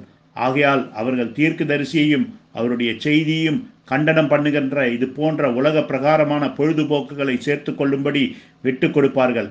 அதன் பிறகு இந்த பிரசங்கி தன்னுடைய வீங்கி போன தலையோடு கூட, மேலும் தன்னுடைய பெருமையோடும் கூட இந்த செய்திக்கு கீழாக ஒரு மதவெறி கொள்கையை உண்டாக்குகிறான். தேவனுடைய தீர்க்கதரிசி அவன் மறுபடியும் பிறக்கவில்லை என்று கூறுகிறார். ஆமையா, தங்கள் பாடல்களில் தாளங்களுக்கு மெருகூட்டத்தக்கதாக இவர்கள் தோல் பறையை சபைக்குள் நிறுவியிருக்கிறதை நீங்கள் காணும் பொழுது அதை எதை காண்பிக்கிறதென்றால், பிரசங்கியே, உனக்குள் இன்னுமாக உலகத்தின் ஆவியே இருக்கிறது. மேலும் அந்த பறை இசையை நீ கேட்க விரும்புகிறாய். ஏனென்றால் நீ மறுபடியும் பிறக்கவில்லை. செய்தி விசுவாசிகள் இன்றைக்கு உள்ளே கொண்டு வந்துவிட்ட அந்த பறை இசையை தீர்க்கதரிசி கண்டனம் செய்திருக்கிறார். மேலும் பிரசங்கியே, நீ உன்னை எவ்வளவு பெரிய வெளிப்பாடு பெற்றவனாக காட்டிக்கொள்ள முயற்சித்தாலும் நான் அதை அறிந்து கொள்ள விரும்பவில்லை. தீர்க்கதரிசியால் வகுக்கப்பட்ட அந்த பரிசுத்தத்தின் தராதரங்களுக்கு உன்னால் கீழ்ப்படிய முடியவில்லை என்றால் அப்பொழுது நீ ஒரு கள்ள தீர்க்கதரிசியாக இருக்கிறார். மேலும் நீ செய்தியை தாறுமாறாக்கி அதிலேயிருந்து ஒரு மதவெறி கொள்கையை உண்டாக்குகிறாய். ஆகவே இப்பொழுது இந்த ஒன்றை நான் வாசிக்கிறேன். மேலும் நீ இதை கூர்ந்து கவனிக்க வேண்டும் என்று நான் விரும்புகிறேன். பிரசங்கியே, உன்னை பின்பற்றுகிறவர்களுக்கும் நான் தேவனுடைய தீர்க்கதரிசியை மேற்கோளிடுகிறேன். மேற்கோள் வில்லியம் மரியன் பிரென்னான். ஜனங்களை அவர்கள் இருக்கிற வண்ணமாகவே நீங்கள் அவர்களை விட்டுவிட்டால் அவர்கள் நன்றாகவே இருப்பார்கள். தேவன் அவர்களை உண்டு பண்ணின விதமாகவே மாநிறத்தவனை திருமணம் செய்யட்டும், வெள்ளை நிறத்தவன் வெள்ளை நிறத்தவனை திருமணம் செய்யட்டும், கருப்பன் கருப்பனையும் மஞ்சள் நிறத்தவன் மஞ்சள் நிறத்தவனையும், மேலும் வேறு என்னவெல்லாம் இருக்கிறதோ தேவன் அவர்களை உண்டு பண்ணின விதமாகவே அப்படியே நிலைத்திருங்கள். பிரதிநிதித்துவத்தினால் வரும் ஆக்கினை தீர்ப்பு என்ற செய்தி 1960 வருடம். மேற்கோளுக்கு வெளியே. மேற்கோள் வில்லியம் மரியன் பிரென்னான். இப்பொழுது நான் கலப்பு திருமணத்தில் நம்பிக்கை வைப்பதில்லை. மேற்கோளுக்கு வெளியே. நீர் என்ன விசுவாசிக்கிறீர் பிரசங்கியே?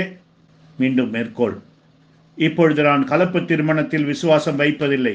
ஒரு வெள்ளைக்காரன் ஒரு நீக்ரோ பெண்ணை திருமணம் செய்யக்கூடாது என்று நான் விசுவாசிக்கிறேன். அல்லது ஒரு நீக்ரோ பெண் ஒரு வெள்ளைக்காரனை திருமணம் செய்யக்கூடாது. அல்லது ஒரு மஞ்சள் நிறத்தவன் ஒரு கருப்பினத்தை திருமணம் செய்யக்கூடாது.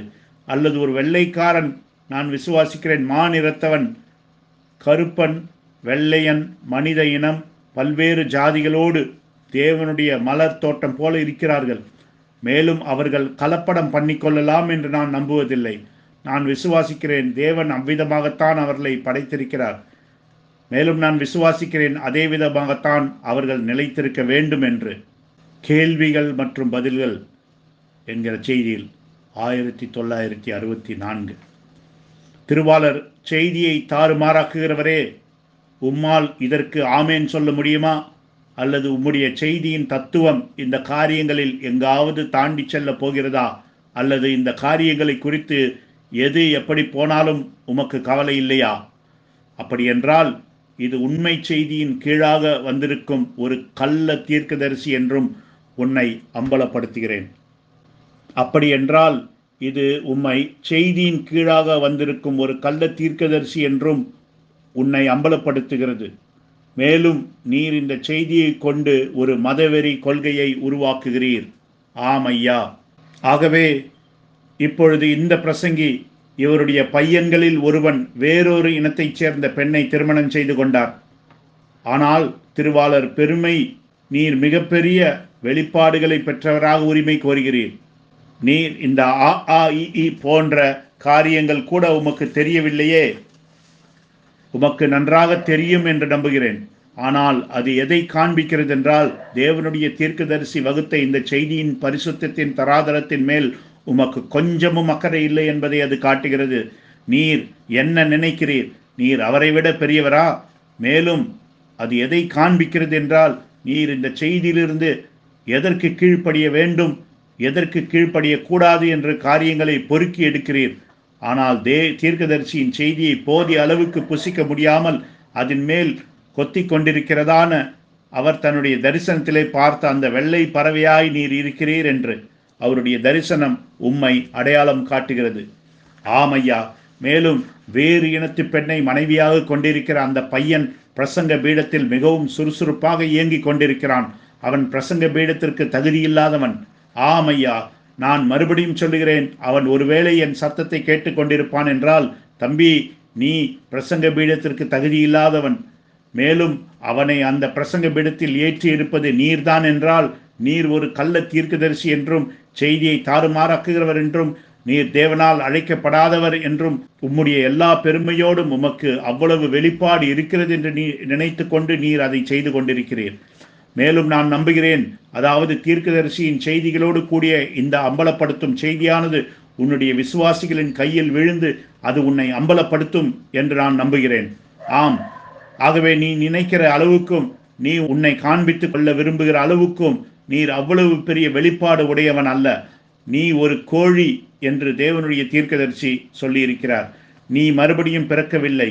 மேலும் இப்படிப்பட்ட உலகத்தின் ஆவியை உனக்குள் வைத்துக்கொண்டு செய்தியின் மேல் கொஞ்சமும் அக்கறை கொள்ளாத நீ செய்தியின் எல்லா பரிசுத்தத்தின் தராதரத்தையும் ஒன்றில் கூட குறைவில்லாமல் கடைபிடிக்கும் எங்களுடைய சபையை மதவெறி சபை என்று அழைப்பாய் என்றால் அதன் மூலம் நீ உன்னுடைய பெயரை ஜீவ புஸ்தகத்திலிருந்து பிடுங்கி எரிந்துவிட முடியும். ஆமையா, உம்முடைய பெருமையை குறித்து எச்சரிக்கையாயிரும். ஆம், அந்த பெருமை உம்முடைய பெயர் ஜீவ புஸ்தகத்திலிருந்து பிடுங்கி எறியப்பட காரணமாய் அமைந்துவிடக்கூடும். ஆம், ஆகவே நான் இன்று உம்மை ஒரு கள்ள தீர்க்கதரிசி என்றும் ஒரு செய்தியை தாறுமாறாக்குகிறவர் என்றும் அம்பலப்படுத்துகிறேன். உம்மால் முடிந்தால் சவாலுக்கு வாரும்.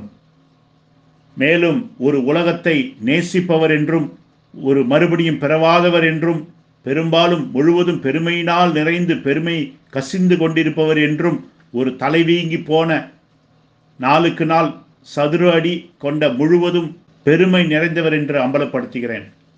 மேலும் பெருமை தேவனால் உண்டானதல்ல. நீர் உம்மை குறித்து உரிமை கோரிக்கொள்ளுகிற அளவுக்கு ஒரு பெரிய ஆள் இல்லை என்பதை நீர் அறிந்து கொள்ள வேண்டும் என்று நான் விரும்புகிறேன். நான் உம்மை நம்புவதில்லை. அதேபோல் நான் என்னுடைய பாவத்திலே சாகப் போவதும் இல்லை. ஆனால் உம்முடைய எல்லா பெருமையிலிருந்தும் செய்தியை தாறுமாறாக்குகிற உம்முடைய எல்லா காரியத்திலிருந்தும் மனம் திரும்பி வர தேவன் உனக்கு கிருபை அளிக்காவிட்டால் நீர் உம்முடைய ஒரு கையில் உரைக்கப்பட்ட வார்த்தையோடும் இன்னொரு கையில் ஒளிநாடா செய்தியோடும் நீர் இந்த செய்தியில் உள்ளே சேர்த்தும் வெளியே எடுத்து போட்டும் நீர் செய்த எல்லா தாறுமாறுகளோடும் நீ உபத்திரவ காலத்துக்குள்ளாக சென்று கொண்டிருப்பீர். இது தேவனுடைய வார்த்தை. இதை விசுவாசித்து பிழைத்துக்கொள், அல்லது சந்தேகித்து செத்துப்போ. ஆகவே இப்பொழுது இது என்னை மிகவும் ஒரு முக்கியமான காரியத்துக்குள்ளாக கொண்டு வருகிறது. அதை குறித்து நான் பேச வேண்டும். அது இடிமுழக்க மதவெறியோடும் அவர்களுடைய கள்ள ஐக்கியத்தோடும் கூட சம்பந்தப்பட்டது. இப்பொழுது இந்த கள்ள இடிமுழக்க பிரசங்கிகள், கள்ள தீர்க்கதரிசிகள் மற்றும் தங்கள் வேத புரட்டுகளோடு செய்தியில் எழும்பியிருக்கிற தாறுமாறாக்குகிறவர்கள் மற்றும் தீர்க்கதரிசியின் இடிமுழக்க செய்திகளையும் இன்னும் மற்ற உபதேசங்களையும் வேத வசனங்களையும் தாறுமாறாக்குகிறவர்கள் உள்ளே பிரவேசிப்பதற்கு முன்பாக செய்தி விசுவாசிகள் நன்றாக இருந்தார்கள். ஆனால் இவர்கள் ஒவ்வொருவரும் அந்த இடிமுழக்கத்தின் செய்தியின் தங்கள் சொந்த பதிப்பையும் தங்கள் சொந்த சுவையையும் உடையவர்களாக இருக்கிறார்கள். நமக்கு ஒரு செவ்விந்திய தலைவனும் மற்றும் 5 நட்சத்திர தளபதியும் இருக்கிறார். அவர் கோவேறு கழுதியை போல ஒரு பரிதாபமான சகோதரனுடைய சபைக்குள் தாவி குதித்து தன்னுடைய இடிமுழக்கங்களால் அந்த சபையை துண்டாடி போட்டார். அவருடைய தொண்டர்களில் ஒருவர் தன்னுடைய பகுதியில் இருக்கிற கடைசி கால செய்தி சபைகளிலேயே பிளவுபடாத ஒரே பெரிய சபை தங்களுடைய சபைதான் என்று பெருமை அடித்துக் கொண்டார். இப்பொழுது அவருடைய பெருமை பாராட்டல் எங்கே? இவருடைய பாஸ்டர் கோடிக்கணக்கான டாலர் பணங்களை பதுக்கி வைத்திருந்த காரணத்திற்காக குற்றஞ்சாட்டப்பட்டு அநேக வருடங்களாக தன்னுடைய சபையை இழுத்து மூடிவிட்டார். விசுவாசிகள் சில இடங்களுக்கு சிதறி போய்விட்டார்கள். ஆகவே ஒரு கள்ள தீர்க்கதரிசி ஜனங்களை அவ்வளவு காலத்துக்கு தான் சிறைப்பழித்து வைக்க முடியும். இவருடைய மதவெறியானது எங்காவது ஒரு இடத்திலே வெடித்து சிதறுண்டு அவர் அம்பலப்படுத்தப்பட வேண்டும்.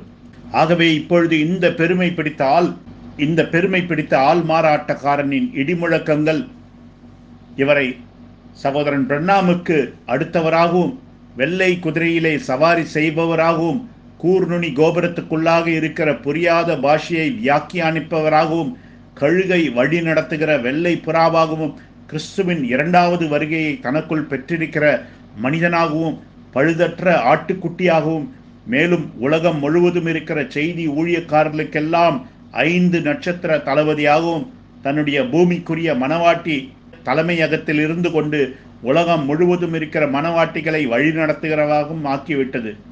என்னே ஒரு மதவெறி போதனை, என்னே ஒரு பிசாசின் போதனை, நான் இதை இடிமுழக்கங்களின் மதவெறி என்று அழைக்கிறேன். தீர்க்கதரிசி அதை இடிமுழக்கங்களின் பேரிலான கொள்கை என்று அழைத்தார். ஆம், வேறொரு பெருமை பிடித்த ஆள் மாறாட்டக்காரன் அவருடைய இடிமுழக்கங்கள் அவரை வெளிப்படுத்தல் 10:1 ஆக்கிவிட்டது.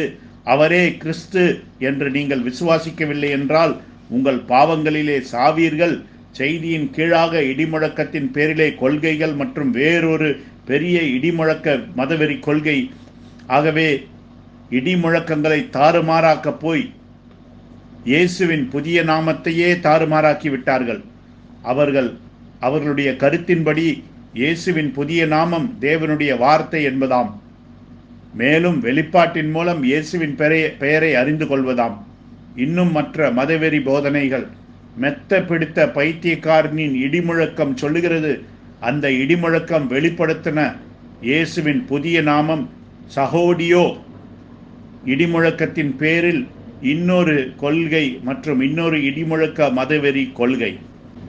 இந்த கள்ள இடிமுழக்க பிரசங்கிகள் தங்களுடைய இடிமுழக்க கொள்கைகளோடும் மற்றும் இடிமுழக்க மதவெறி கொள்கைகளோடும் மிகவும் மோசமான விதத்தில் தங்கள் வியாக்கியானத்தின் பேரில் பிரிந்து கிடக்கிறார்கள். ஆனாலும் இந்த கள்ள இடிமுழக்க சபைகள் கன்வென்ஷன் கூட்டங்களில் ஒன்று கூடி ஒருவர் மற்றவருடைய சபைகளில் பிரசங்கிக்கிறார்கள். மேலும் இவர்களுடைய கள்ள இடிமுழக்க மதவெறி ஊழியக்காரர்கள் கூட்டங்களில் ஒன்று கூடி ஒரு ஐக்கிய முன்னணியை எடுத்து காண்பிக்க முயற்சிக்கிறார்கள். உண்மையில் சொல்லப்போனால் அவர்கள் மிகவும் மோசமான விதத்தில் பிளவுபட்டு கிடக்கிறார்கள். அதுபோலவே அவர்களுடைய இடிமுழக்க போதனைகளும் பிளவுபட்டு கிடக்கின்றன. அவர்கள் ஒருவரோடு ஒருவர் எலியும் பூனையுமாக சண்டையிட்டுக் கொள்கிறார்கள். நமக்கு வெளிப்படுத்தல் 10:1 இருந்தது. நானே அவர். இவர் குறிப்பிட்டார். இவரும் கழுகை வழி நடத்துகிற புறாவும் கிட்டத்தட்ட நண்பர்களாம். இவர் வெளிப்படையாக அறிவித்தார் என்னவென்றால் இவருடைய சபைக்கு ஒரு பொருளாதார தேவை இருந்தது என்றும், ஆனால் 5 நட்சத்திர தளபதி இவருக்கு உதவி செய்யவில்லை என்றும், ஆனால் இப்பொழுதுதான் தெரிகிறது அவர் $2,80,00,000 பதுக்கி வைத்தார் என்று. அங்கே பூச்சியும் துருவும் அதை கெடுத்து போடும் அளவிற்கு என்று. எலியும் பூனையுமாக சண்டை போட்டுக் கொள்வது ஒரு இடிமுழக்க பிரசங்கி தன்னுடைய இடிமுழக்க மதவெறி கொள்கையை கொண்டு இன்னொரு பிரசங்கியுடன் அவருடைய இடிமுழக்க மதவெறி கொள்கையோடு கூட சண்டையிட்டுக் கொள்வது. இந்த இடிமுழக்க மதவெறி ஊழியக்காரர்கள் தங்கள் சபையோரோடு கூட உண்மையாயிருப்பதில்லை. மேலும் 1963 1973 வரைக்கும் 10 நீண்ட வருடங்களாக 7வது முத்திரையும் 7 இடிகளும் தீர்க்கதரிசிக்கு வெளிப்படுத்தப்படவில்லை என்பதை எல்லா செய்தி விசுவாசிகளும் விசுவாசித்து போதுமான அளவுக்கு தீர்க்கதரிசியின் போதனைகள் மூலமாக போதுமான அளவுக்கு நிரூபித்து கற்பித்துக் கொண்டிருந்தார்கள் என்பதை தங்கள் சபையாருக்கு சொல்லுவதில்லை. அந்த விஷயத்தின் பேரில் எல்லாரும் ஐக்கியமாகவும் ஒருமனப்பாட்டோடும் இருந்தார்கள். ஆனால் இந்த உண்மையை இவர்கள் தங்கள் சபையாருக்கு சொல்ல மாட்டார்கள். ஏன் அதற்கு பிறகு நீங்கள் மாற்றிக்கொண்டீர்கள்? அது அந்த 10 அமைதியான வருடங்களுக்கு பிறகு 1973 நியூயார்க்கிலிருந்து எழும்பிய ஒரு கள்ள தீர்க்கதரிசி உரிமை கோரிக்கொண்டார் என்னவென்றால் இடிமுழக்கங்கள் உண்மையில் தீர்க்கதரிசிக்கு வெளிப்படுத்தப்பட்டு விட்டன என்றும் அவை செய்திகளில் மறைந்திருக்கிறதை இவர் கண்டுபிடித்ததாகவும், அந்த வெளிப்பாடு என்னவென்றால் 7 சபை காலங்களில் உயிர் வாழ்ந்த 7 சத்தங்கள் தான் அந்த 7 இடிகள் என்றும், ஒவ்வொரு சத்தமும் ஒரு இடிமுழக்கத்தின் சத்தமாக இருந்ததாம்.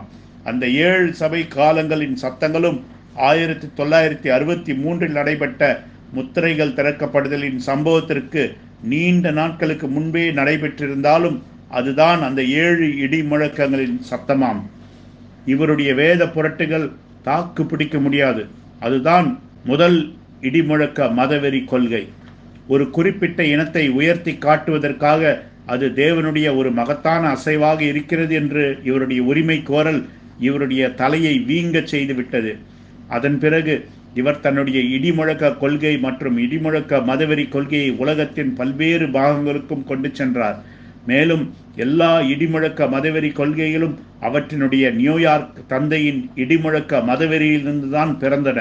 தீர்க்கதரிசி சொன்னார், கூர்நுனி கோபுரமானது 7 இடிகளால் மூடப்படும் என்று. ஆகவே இந்த ஆள்மாறாட்டக்காரர் ஒரு புதிய உபதேசத்தை பரம்பச் செய்தார். அது என்னவென்றால், மணவாட்டியை முத்திரை போடும் எழுப்புதலானது கடந்து சென்று கொண்டிருக்கிறது என்று. அதை கவனித்த போது அந்த முத்திரையை பெற்று கொண்டவர்கள் எல்லாரும் அவர்களுடைய ஜீவியங்கள் எல்லாம் கெட்டுப்போயின. விபச்சாரத்தை குறித்தும் வேசித்தனத்தை குறித்தும் நீங்கள் சொல்ல வேண்டுமா? மேலும் ஆண் புணர்ச்சி காரியங்களை சொல்லவே வேண்டாம். அது ஒரு சோதோமின் முத்திரையாகவும் மேலும் ஒரு பிசாசின் எழுப்புதலாகவும் இருந்தது. அவர்கள் இடிமுழக்கத்தை பெற்று கொண்டதாக உரிமை கோரி கொண்டாலும் அந்த இடிமுழக்கம் எதை உற்பத்தி செய்யும் என்று தீர்க்கதரிசி சொன்னாரோ அதை அவர்களால் உற்பத்தி செய்ய முடியவில்லை. ஆகவே அது அவர்களுடைய உரிமை கோருதல் பொய்யானது என்பதை காண்பிக்கிறது.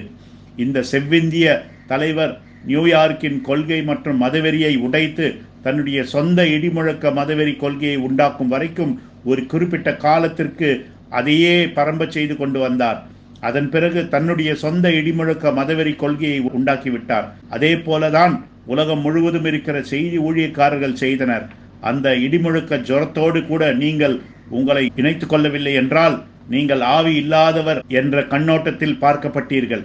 அந்த காலங்களில் எல்லாம் தேவனுடைய வீடானது அந்த அமைப்பை பிசாசின் அமைப்பு என்றும் இடிமுழக்க கொள்கை ஒரு மதவெறி கொள்கை என்றும் பிரசங்கித்து அவர்களை எல்லாம் கிழித்தெழுந்து கொண்டு வந்தது. மேலும் அதில் உள்ள ஊழியக்காரர்கள் கள்ள தீர்க்கதரிசிகள் என்றும் மேலும் அதில் உள்ள சிலர் வெறுமனே ஒரு பிசாசின் மாயையில் சிக்கி இருக்கிறார்கள் என்றும் அவர்கள் தான் அந்த உபதேசத்தை பரம்ப செய்து கொண்டிருக்கிறார்கள் என்றும் நாங்கள் பிரசங்கித்து வந்தோம். மேலும் தேவனுடைய வீடு இன்றைக்கும் அதையே தான் செய்து கொண்டிருக்கிறது. மேலும் அதை குறித்த எங்களுடைய உபதேசத்தை நாங்கள் ஒருபோதும் மாற்றிக்கொள்ளவே இல்லை. நாங்கள் தீர்க்கதரிசியின் மூல உபதேசமாகிய அந்த 7 இடிமுழக்கம் எனக்கு வெளிப்படவில்லை என்று நாம் அதன் பேரில் எந்த ஒரு கொள்கையோ கோட்பாடோ உண்டாக்க கூடாது என்றும் தீர்க்கதரிசி சொன்னபடியே தேவன் தம்முடைய வேளையில் அதை அனுப்புவார் என்றும் பிரசங்கித்து அதையே நிலைநாட்டி வந்திருக்கிறோம். ஆகவே இப்பொழுது இந்த இடிமுழக்க கொள்கை மற்றும் இடிமுழக்க மதவெறி பெருமையோடும் சுய மேன்மையோடும் ஆரம்பிக்கப்பட்டது. மேலும் இந்த கள்ள தீர்க்கதரிசிகள் தங்களுக்கு உயர்ந்த வெளிப்பாடுகள் கிடைத்திருப்பதாக நம்புகின்றனர்.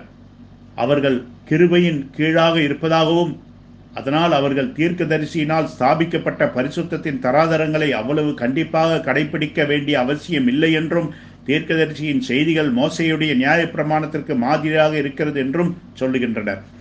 தீர்க்கதரிசி வகுத்து வைத்த பரிசுத்தத்தின் தராதரங்களை மிகவும் நெருக்கமாக கடைபிடிப்பது அவர்களுக்கு இனிமேலும் அது அவசியமில்லை. அப்படி செய்வதை அவர்கள் அடிப்படை கொள்கைவாதம் என்று முத்திரை குத்துகின்றனர். ஆகவே அந்த நியூயார்க் மற்றும் அந்த இடிமுழக்க தீர்க்கதரிசி அந்த ஆள் மாறாட்டக்காரன் அவன்தான் இப்போதுக்கு அவர்களுடைய தராதரம். அவர்கள் தங்கள் வீடுகளில் தொலைக்காட்சி பெட்டிகளை திரும்ப கொண்டு வந்து விட்டனர். அவருடைய பெண்கள் குதிகால் உயர காலணியின் மீது ஏறி நின்று கொண்டனர். தங்கள் உடைகளை இறுக்கமாக்கி கொண்டனர். அது இனிமேல் தொலதொலவென்று தொங்கப் போவதில்லை. அவர்கள் தங்கள் உடைகளில் துவாரங்களை போட்டுவிட்டனர். அவர்களுடைய இடுப்பை சுற்றிலும் கீழே அது இறுக்கமாக இருக்கிறது. அவர்களில் சிலர் அந்த கடல் கன்னியின் பாவாடைகளை அணிந்து கொள்கின்றனர். புனிதமான பாடல்களுக்கு அவர்கள் அந்த ஆப்பிரிக்க மேளங்களை உள்ளே கொண்டு வந்து விட்டனர். அவர்களுடைய இசைக்கு மெருகூட்டும்படி அவர்கள் அந்த ஆப்பிரிக்கர்களின் பறை இச்சையை உள்ளே கொண்டு வந்து விட்டனர். மேலும் இந்த இடிமுழக்க தீர்க்கதரிசிகள் ஜனங்களை திரும்பவும் விளையாட்டு களத்திற்கு கொண்டு சென்று விட்டனர். ஒரு குறிப்பிட்ட அரங்கத்திற்கு சென்று உலக கால்பந்து கோப்பை விளையாட்டை காண்பதற்காக ஆராதனையை சீக்கிரமாக முடித்துவிட்டு சென்ற திருவாளர் 5 நட்சத்திர தளபதியே, உன்னால் முடிந்தால் இதை மறுதலித்து பார். ஆம், அவர்கள் மிகப்பெரிய வெளிப்பாடுகளை பெற்று கொண்டதாக உரிமை கோருகிறார்கள். ஆனால் அவர்களுடைய பரிசுத்தத்தின் தராதரம் மிகவும் தரந்தாழ்ந்து சென்று விட்டது. ஆம் ஐயா, ஏதோ தவறு நடந்துவிட்டது. செய்தி விசுவாசிகளே, ஏதோ தவறு நடந்துவிட்டது. அது ஒரு எரிந்து பிரகாசிக்கும் சிவப்பு விளக்கு. மேலும் தேவனுடைய தீர்க்கதரிசி சொன்னார், நீங்கள் இது போன்ற உலக காரியங்களில் தலையிட்டுக் கொள்வீர்கள் என்றால் நீங்கள் ஒரு கழுகு அல்ல, ஒரு கோழியாக இருக்கிறீர்கள் என்று. மேலும் நீங்கள் மறுபடியும் பிறக்கவில்லை என்று கூறுகிறார். இடி முழக்க தீர்க்கதரிசிகள் செய்தியின் பரிசுத்தத்தின் தராதரத்தை குலைத்து போட்டுவிட்டனர். இடிமுழக்க தீர்க்கதரிசிகளும் அவர்களுடைய சகாக்களும் உலக பிரகாரமாக மாறி மற்றும் இது போன்ற உலகத்தின் காரியங்களை தங்களோடு சேர்த்து கொண்டு விட்டனர். ஆகவே இப்பொழுது ஒரு மாற்றப்பட்ட சுபாவத்தாலும் ஒரு மறுபடியும் பிறந்த அனுபவத்தாலும் ஒரு உண்மையான கழுகினாலும் இது போன்ற காரியங்களை தன்னுடைய வயிற்றில் ஏற்றுக்கொள்ள முடியாது. ஆகவே இது அவர்களுடைய சுபாவங்கள் மாறவில்லை என்பதை காண்பிக்கின்றது. இது அவர்கள் மறுபடியும் பிறக்கவில்லை என்பதை காண்பிக்கிறது. மேலும் என்னுடைய நாக்கு பிழறவில்லை. மேலும் இதற்காக இன்னொரு நிரூபணமான ஆதாரம் என்னவென்றால், இவர்கள் ஒருவரோடொருவர் எலியும் பூனையுமாக சண்டையிட்டுக் கொள்கின்றனர். அந்த வேத வசனம் சொல்லுகிறது, தேவனால் பிறந்தவன் எவனும் அன்பு கூறுவான் என்றும், தேவனால் பிறந்தவன் அவரால் பிறப்பிக்கப்பட்டவனிடத்திலும் அன்பு கூறுவான் என்று கூறுகிறது. இந்த இடிமுழக்க மதவெறி பிரசங்கிகள் ஒருவரோடொருவர் முரட்டு தலை கொண்டவர்களாக இருக்கின்றனர். அது அவர்களில் ஒருவர் மறுபடியும் பிறந்திருக்கிறார், இன்னொருவர் மறுபடியும் பிறக்கவில்லை, அல்லது இருவருமே மறுபடியும் பிறக்கவில்லை என்பதை காட்டுகிறது. ஆனால் நாம் மிகவும் கச்சிதமாக கணிக்கலாம், கடைசியில் சொன்னதுதான் உண்மை என்று. ஏனென்றால் அந்த இரு சாருமே இடிமுழக்க கொள்கைகளை உருவாக்கி, இடிமுழக்க மதவெறி கொள்கைகளை உருவாக்கி, செய்தியின் பரிசுத்தத்தின் தராதரத்தை தாறுமாறாக்கி தங்கள் சபைக்குள்ளாக இது போன்ற எல்லா விதமான உலக காரியங்களையும் புகுத்தி விட்டார்கள். இப்பொழுது பிரியமான தேவனுடைய பரிசுத்தவான்களே, உங்களுடைய இடிமுழக்க பாஸ்டர்கள் மறுபடியும் பிறவாதவர்களாக இருந்தால் அப்பொழுது உங்களுக்கு ஐயோ! ஏனென்றால் உங்கள் பாஸ்டரை காட்டிலும் அதிக ஆவிக்குள்ளவர்களாக நீங்கள் இருக்க முடியாது. மேலும் நீங்கள் அவரை விட்டு பிரித்து கொள்வீர்கள் என்றால் அதுவும் உங்களுடைய புதிய பிறப்பை நிரூபித்து விடாது. நீங்கள் உண்மையில் மறுபடியும் பிறந்திருந்தால் நான் சொல்லுவதை கேளுங்கள். மேலும் நான் சொல்லுவது அர்த்தத்தை உண்டாக்குகிறதா என்று நீங்களே சொல்லுங்கள். நீங்கள் உண்மையில் மறுபடியும் பிறந்தவர்களாக இருந்தால் இந்த செய்தியில் சுட்டிக்காட்டப்பட்ட காரியங்களை எல்லாம் நீங்கள் கண்டனம் பண்ணுவீர்கள். ஆகவே இப்படிப்பட்ட போதகர்களை விட்டு உங்கள் மந்தையை வெளியே நடத்தி சென்று தீர்க்கதரிசியினுடைய பரிசுத்தத்தின் செய்திக்கு முற்றிலும் கீழ்ப்படிதல் உள்ளவர்களாய் சரியான பாதையில் நீங்கள் நடக்க தேவன் தாமே உங்களுக்கு கிருபை அளிப்பாராக. மேலும் அவர்கள் எவ்வளவு தான் ஒன்று கூடி வந்து கன்வென்ஷன் கூட்டங்களை நடத்தி ஒருவர் இன்னொருவருடைய சபையிலே பிரசங்கித்து அவர்கள் எல்லாரும் உண்மையான ஐக்கியத்தில் இருப்பது போல் நடித்தாலும் எனக்கு அதை குறித்து அக்கறை இல்லை. அது ஒரு பொய்யான ஐக்கியம். மேலும் ஒரு மனிதன் இன்னொரு மனிதனை கட்டித் தழுவி அதே நேரத்தில் அவருக்கு எதிராக முரட்டு தலையை உடையவராகவும் உபதேசத்தில் வித்தியாசப்படுபவராகவும் இருப்பார் என்றால் அது ஒரு மாயமாலம். இருவர் ஒருமனப்பட்டால் ஒழிய எப்படி ஒருமித்து நடந்து செல்வார்கள்? ஒருமனப்படுவதற்கு ஒரே வழி உன்னுடைய வேத புரட்டுகளை நீ மறுதலிப்பது, உன்னுடைய இடிமுழக்க கொள்கைகளை நீ மறுதலிப்பது, அது போன்ற மதவெறி கொள்கைகளை எல்லாவற்றிலேயும் நீ மறுதலித்து மல்கியா 4 செய்தியின் தூய்மைக்கு திரும்பி வருவது மாத்திரமே. ஆகவே இப்பொழுது கிறிஸ்து தேவனுடைய பரம ரகசியத்தின் வெளிப்படுதலாய் இருக்கிறார் என்ற செய்தியின் தேவனுடைய தீர்க்கதரிசி இந்த முக்கியமான காரியத்தை சொல்கிறார். அதாவது புதிய பிறப்பு என்பது இயேசு கிறிஸ்துவை பற்றிய வெளிப்பாடு என்று. மேலும் அவர் சொல்லுகிறார், ஏன் இன்று இவ்வளவு பிரிவினைகள் செய்தி மத்தியில் காணப்படுகிறது என்றால் அதற்கு காரணம் போதகர்கள் அந்த கிறிஸ்துவின் 3 வகை ரகசியத்தில் குறைவுள்ளவர்களாக இருக்கிறார்கள் என்று. ஆகவே தேவனுடைய தீர்க்கதரிசி சொன்ன விதமாகவே இப்பொழுது நான் அதை சொல்லுகிறேன். போதகர்கள், இந்த கள்ள இடிமுழக்க தீர்க்கதரிசிகள் ஜனங்களுக்கு புதிய பிறப்பை கொடுக்கத்தக்கதாக வெளிப்பாட்டில் குறைவுள்ளவர்களாக இருக்கிறார்கள். மேலும் அவர்கள் மறுபடியும் பிறவாதவர்களாக இருக்கிறார்கள். அதனால்தான் இவர்கள் மத்தியில் அவ்வளவு பிரிவினைகள் காணப்படுகின்றன. ஆகவே இப்பொழுது இவர்களில் சிலர் தங்களுடைய பிறப்பை ஸ்தாபனங்களிலிருந்து கொண்டு வந்தனர். மேலும் நான் சொல்வதை எல்லா செய்தி விசுவாசிகளும் மிகவும் சத்தமாகவும் தெளிவாகவும் கேட்க வேண்டும் என்று நான் விரும்புகிறேன். அது என்னவென்றால், ஸ்தாபனங்களிலே நீங்கள் உண்மையில் மறுபடியும் பிறப்பது என்பது முற்றிலுமான கூடாத காரியம். மேலும் நீங்கள் அழிவில்லாத வித்தாகிய தேவனுடைய வார்த்தை விதையினாலே மறுபடியும் பிறக்கிறீர்கள். ஆனால் அந்த அழிவில்லாத வித்தாகிய வார்த்தை ஸ்தாபனங்களில் கிடையாது. மேலும் அவர்களிடத்தில் வார்த்தை இருக்கிறது என்று நீங்கள் சொல்ல விரும்பினால் நான் கேட்கிறேன், அப்படியென்றால் ஏன் அவர்களை விட்டு நீங்கள் வெளியே வந்தீர்கள்? மேலும் தேவனுடைய தீர்க்கதரிசி வெளிப்படையாக குறிப்பிடுகிறார், அது என்னவென்றால், நீங்கள் ஒரு ஸ்தாபன வேசியின் கீழாக மறுபடியும் பிறக்க முடியாது என்று. ஏனென்றால் அவர் சொன்னார், ஒரு வேசியின் கர்ப்பமானது தேவனுடைய குமாரனை பிறப்பிக்க செய்ய முடியாது என்று. ஆகவே பிரசங்கிகளாகிய நீங்கள் யாராவது உங்களுடைய இடிமுழக்க கொள்கைகள் மற்றும் இடிமுழக்க மதவெறி கொள்கைகள் அவற்றை வைத்து கொண்டு நீங்கள் அங்கேயே மறுபடியும் பிறந்தீர்கள் என்று உரிமை கோருவீர்கள் என்றால் நீங்கள் மறுபடியும் பிறக்கவில்லை, ஆனால் நீங்கள் பிசாசினுடைய ஒரு வஞ்சனையில் இருக்கிறீர்கள் என்றுதான் பொருள். மேலும் இந்த செய்தி அதை நிரூபிக்கிறது. நீங்கள் உங்கள் ஸ்தாபனங்களில் இருக்கும் பொழுது தேவனுடைய முத்திரையை பெற்றுவிட்டேன் என்று உரிமை கோருவீர்கள் என்றால் அது அதை காட்டிலும் மிகவும் மோசமானது. நீங்கள் பிசாசினுடைய மிகப்பெரிய வஞ்சனையில் சிக்கி இருக்கிறீர்களே. ஏனென்றால் வேத வசனம் சொல்லுகிறது, நாம் சத்திய வார்த்தையை கேட்டபொழுது வாக்கு தத்தமான பரிசுத்த ஆவியினால் நாம் முத்திரை போடப்பட்டோம் என்று.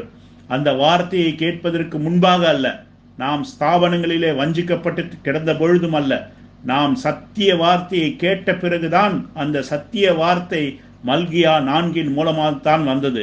மேலும் சபை காலங்களில் அவர் சொல்லி இருக்கிறார், நான் சொல்லுவது உண்மையா இல்லையா என்பதை நீங்கள் போய் வேத வசனத்தை வாசித்து அறிந்து கொள்ளுங்கள் என்று அவர் சபை கால செய்தியில் சொல்லுகிறார். 1906 பெயரளவு பெந்தேகோஸ்தே எதை பெற்றுக்கொண்டதோ அது உண்மையான பொருள் அல்ல என்று, அது உண்மையான பரிசுத்த ஆவியின் அபிஷேகம் அல்ல என்று சொல்லுகிறார்.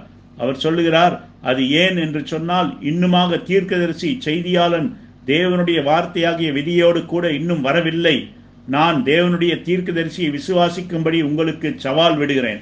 மேலும் உண்மையான தேவனுடைய ஊழியக்காரர்கள் தேவனுடைய வார்த்தையை பிரசங்கித்து செய்தியில் காணப்படுகிற இந்த குழப்பங்களை சுத்தம் பண்ணுவதற்கு முயற்சிக்கும் பொழுது தங்களுடைய அம்பலப்படுத்துதலை தவிர்ப்பதற்காக இந்த கள்ள தீர்க்கதரிசிகள் ஒரு சுவிசேஷத்தோடு கூட வருகிறார்கள்.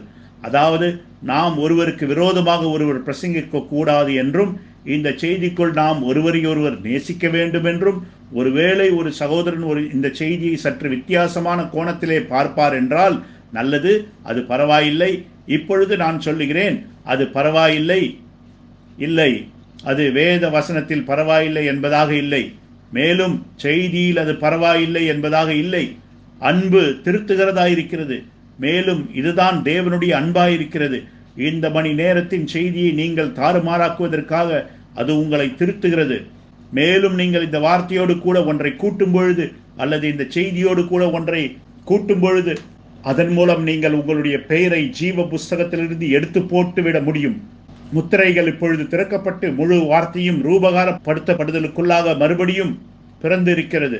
ஆகவே தேவனுடைய வார்த்தையையோ அல்லது செய்தியையோ தாறுமாறாக்குவதற்கு எந்த ஒரு சாக்கு போக்கும் இல்லை. மேலும் நீங்கள் ஒரு பிரசங்கியாயிருந்து இந்த செய்தியை தாறுமாறாக்குகிறவராய் இருந்தால் நீர் இந்த செய்தியை கையாளுவதற்கு தேவனால் அழைக்கப்படவில்லை என்பதை அது காட்டுகிறது. ஆகவே நீர் பிரசங்க பீடத்தை விட்டு இறங்கி வந்து உண்மையான தேவனால் அழைக்கப்பட்ட மற்றும் உண்மையில் மறுபடியும் பிறந்த ஒரு பிரசங்கியை கண்டுபிடிக்க வேண்டும்.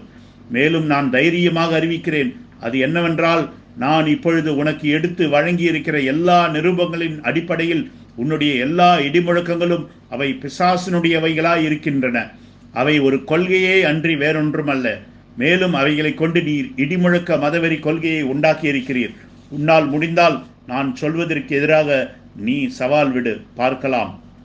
ஆகவே இப்பொழுது இந்த கள்ள தீர்க்கதரிசியின் கீழ் அமர்ந்திருக்கும் என்னுடைய அருமை சகோதரர்களே, கள்ள தீர்க்கதரிசிகள் கள்ள வார்த்தையைத்தான் கொண்டு வருவார்கள் என்று தேவனுடைய தீர்க்கதரிசி சொன்னார். ஓ தேவ ஜனமே, நான் சொல்லுவது தேவனுடைய வார்த்தை தானா, மல்கியா 4 செய்தி தானா என்று காணத்தக்கதாக தேவன் தாமே உங்கள் கண்களை திறப்பாராக. 1973க்கு பிறகு இந்த செய்திக்குள் வந்தவர்களே, உங்கள் பிரசங்கிகள் எல்லாரும் அந்த காலங்களுக்கு முன்பாக இடிமுழக்கங்கள் இன்னும் வெளிப்படவில்லை என்றே பிரசங்கித்து வந்தார்கள். 10 நீண்ட வருடங்கள். நான் மறுபடியும் சொல்லுகிறேன், அந்த காலங்களுக்கு பிறகு அப்படிப்பட்ட உபதேசங்கள் அந்த நியூயார்க்கின் ஆள் மாறாட்டக்காரன் மூலமாக மாற்றப்பட்டு விட்டன. மேலும் அது கொடுத்த கனிகள் அது தேவனுடையதாய் இருக்கவில்லை என்பதை நிரூபித்தது. மேலும் அந்த உபதேசத்தை பின்பற்றினவர்கள் எல்லாரும் உயர எழும்புவதற்கு பதிலாக கீழே இறங்கி போய்விட்டார்கள். அது சகோதரத்துவத்தை பிளவுபடுத்தி பிரசங்கிகளுடைய தலைகளை வீங்கும்படி செய்துவிட்டது. அவர்கள் எல்லா விதமான வேத புரட்டுகளின் கொள்கைகளையும் உருவாக்கிவிட்டனர். அவர்கள் பரிசுத்தத்தின் தராதரத்தை விட்டு விலகி சென்று விட்டனர். சீர்கேடு உள்ளே வந்துவிட்டது. மேலும் அசலான மூல உபதேசத்தோடு கூட ஒட்டி கொண்டிருந்த உண்மையான பிரசங்கிகளை இவர்கள் அடிப்படை கொள்கைவாதிகள் என்றும் ஆவி இல்லாதவர்கள் என்றும் முத்திரை குத்தினர். நான் உங்களுக்கு சொல்லட்டும், அது தூஷணம்.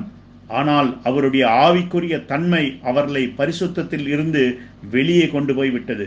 அதுவும் சர்ப்பமானது வார்த்தையோடு செய்தியோடு கூட ஒரு காரியத்தை கூட்டின பொழுது ஏவாள் செய்தது போலவே இந்த சுத்தமான செய்தியிலிருந்து எதையாவது சேர்த்தோ அல்லது வெளியே எடுத்து போட்டோ நீங்கள் சரியாக வர முடியாது. தேவனுடைய செய்தியோடு ஒரே ஒரு வார்த்தையை சேர்த்ததின் மூலமாகவே வீழ்ச்சி வந்தது. மேலும் இது போன்ற எல்லா வேத பொருட்டுகள் மற்றும் கொள்கைகளை உள்ளே சேர்த்து கொண்டு நாம் முழுமையான திரும்ப அளித்தலுக்கு திரும்ப செல்ல முடியாது. நான் தீர்க்கதரிசி செய்தது போலவே வார்த்தைக்கு திரும்ப வாருங்கள் என்று சொல்வதன் மூலமாக இதை முடித்து வைக்கிறேன். மேலும் அவர் இப்படியும் சொன்னார், தேவனுடைய வார்த்தைக்கு எதிராக முழுமையான கீழ்ப்படிதல் அடையாளத்திற்கு தகுதியுள்ளவர்களாக்கும். மேலும் நாம் அடையாளத்தை பெற்றுக்கொள்வோம் அல்லது அழிந்து போவோம்.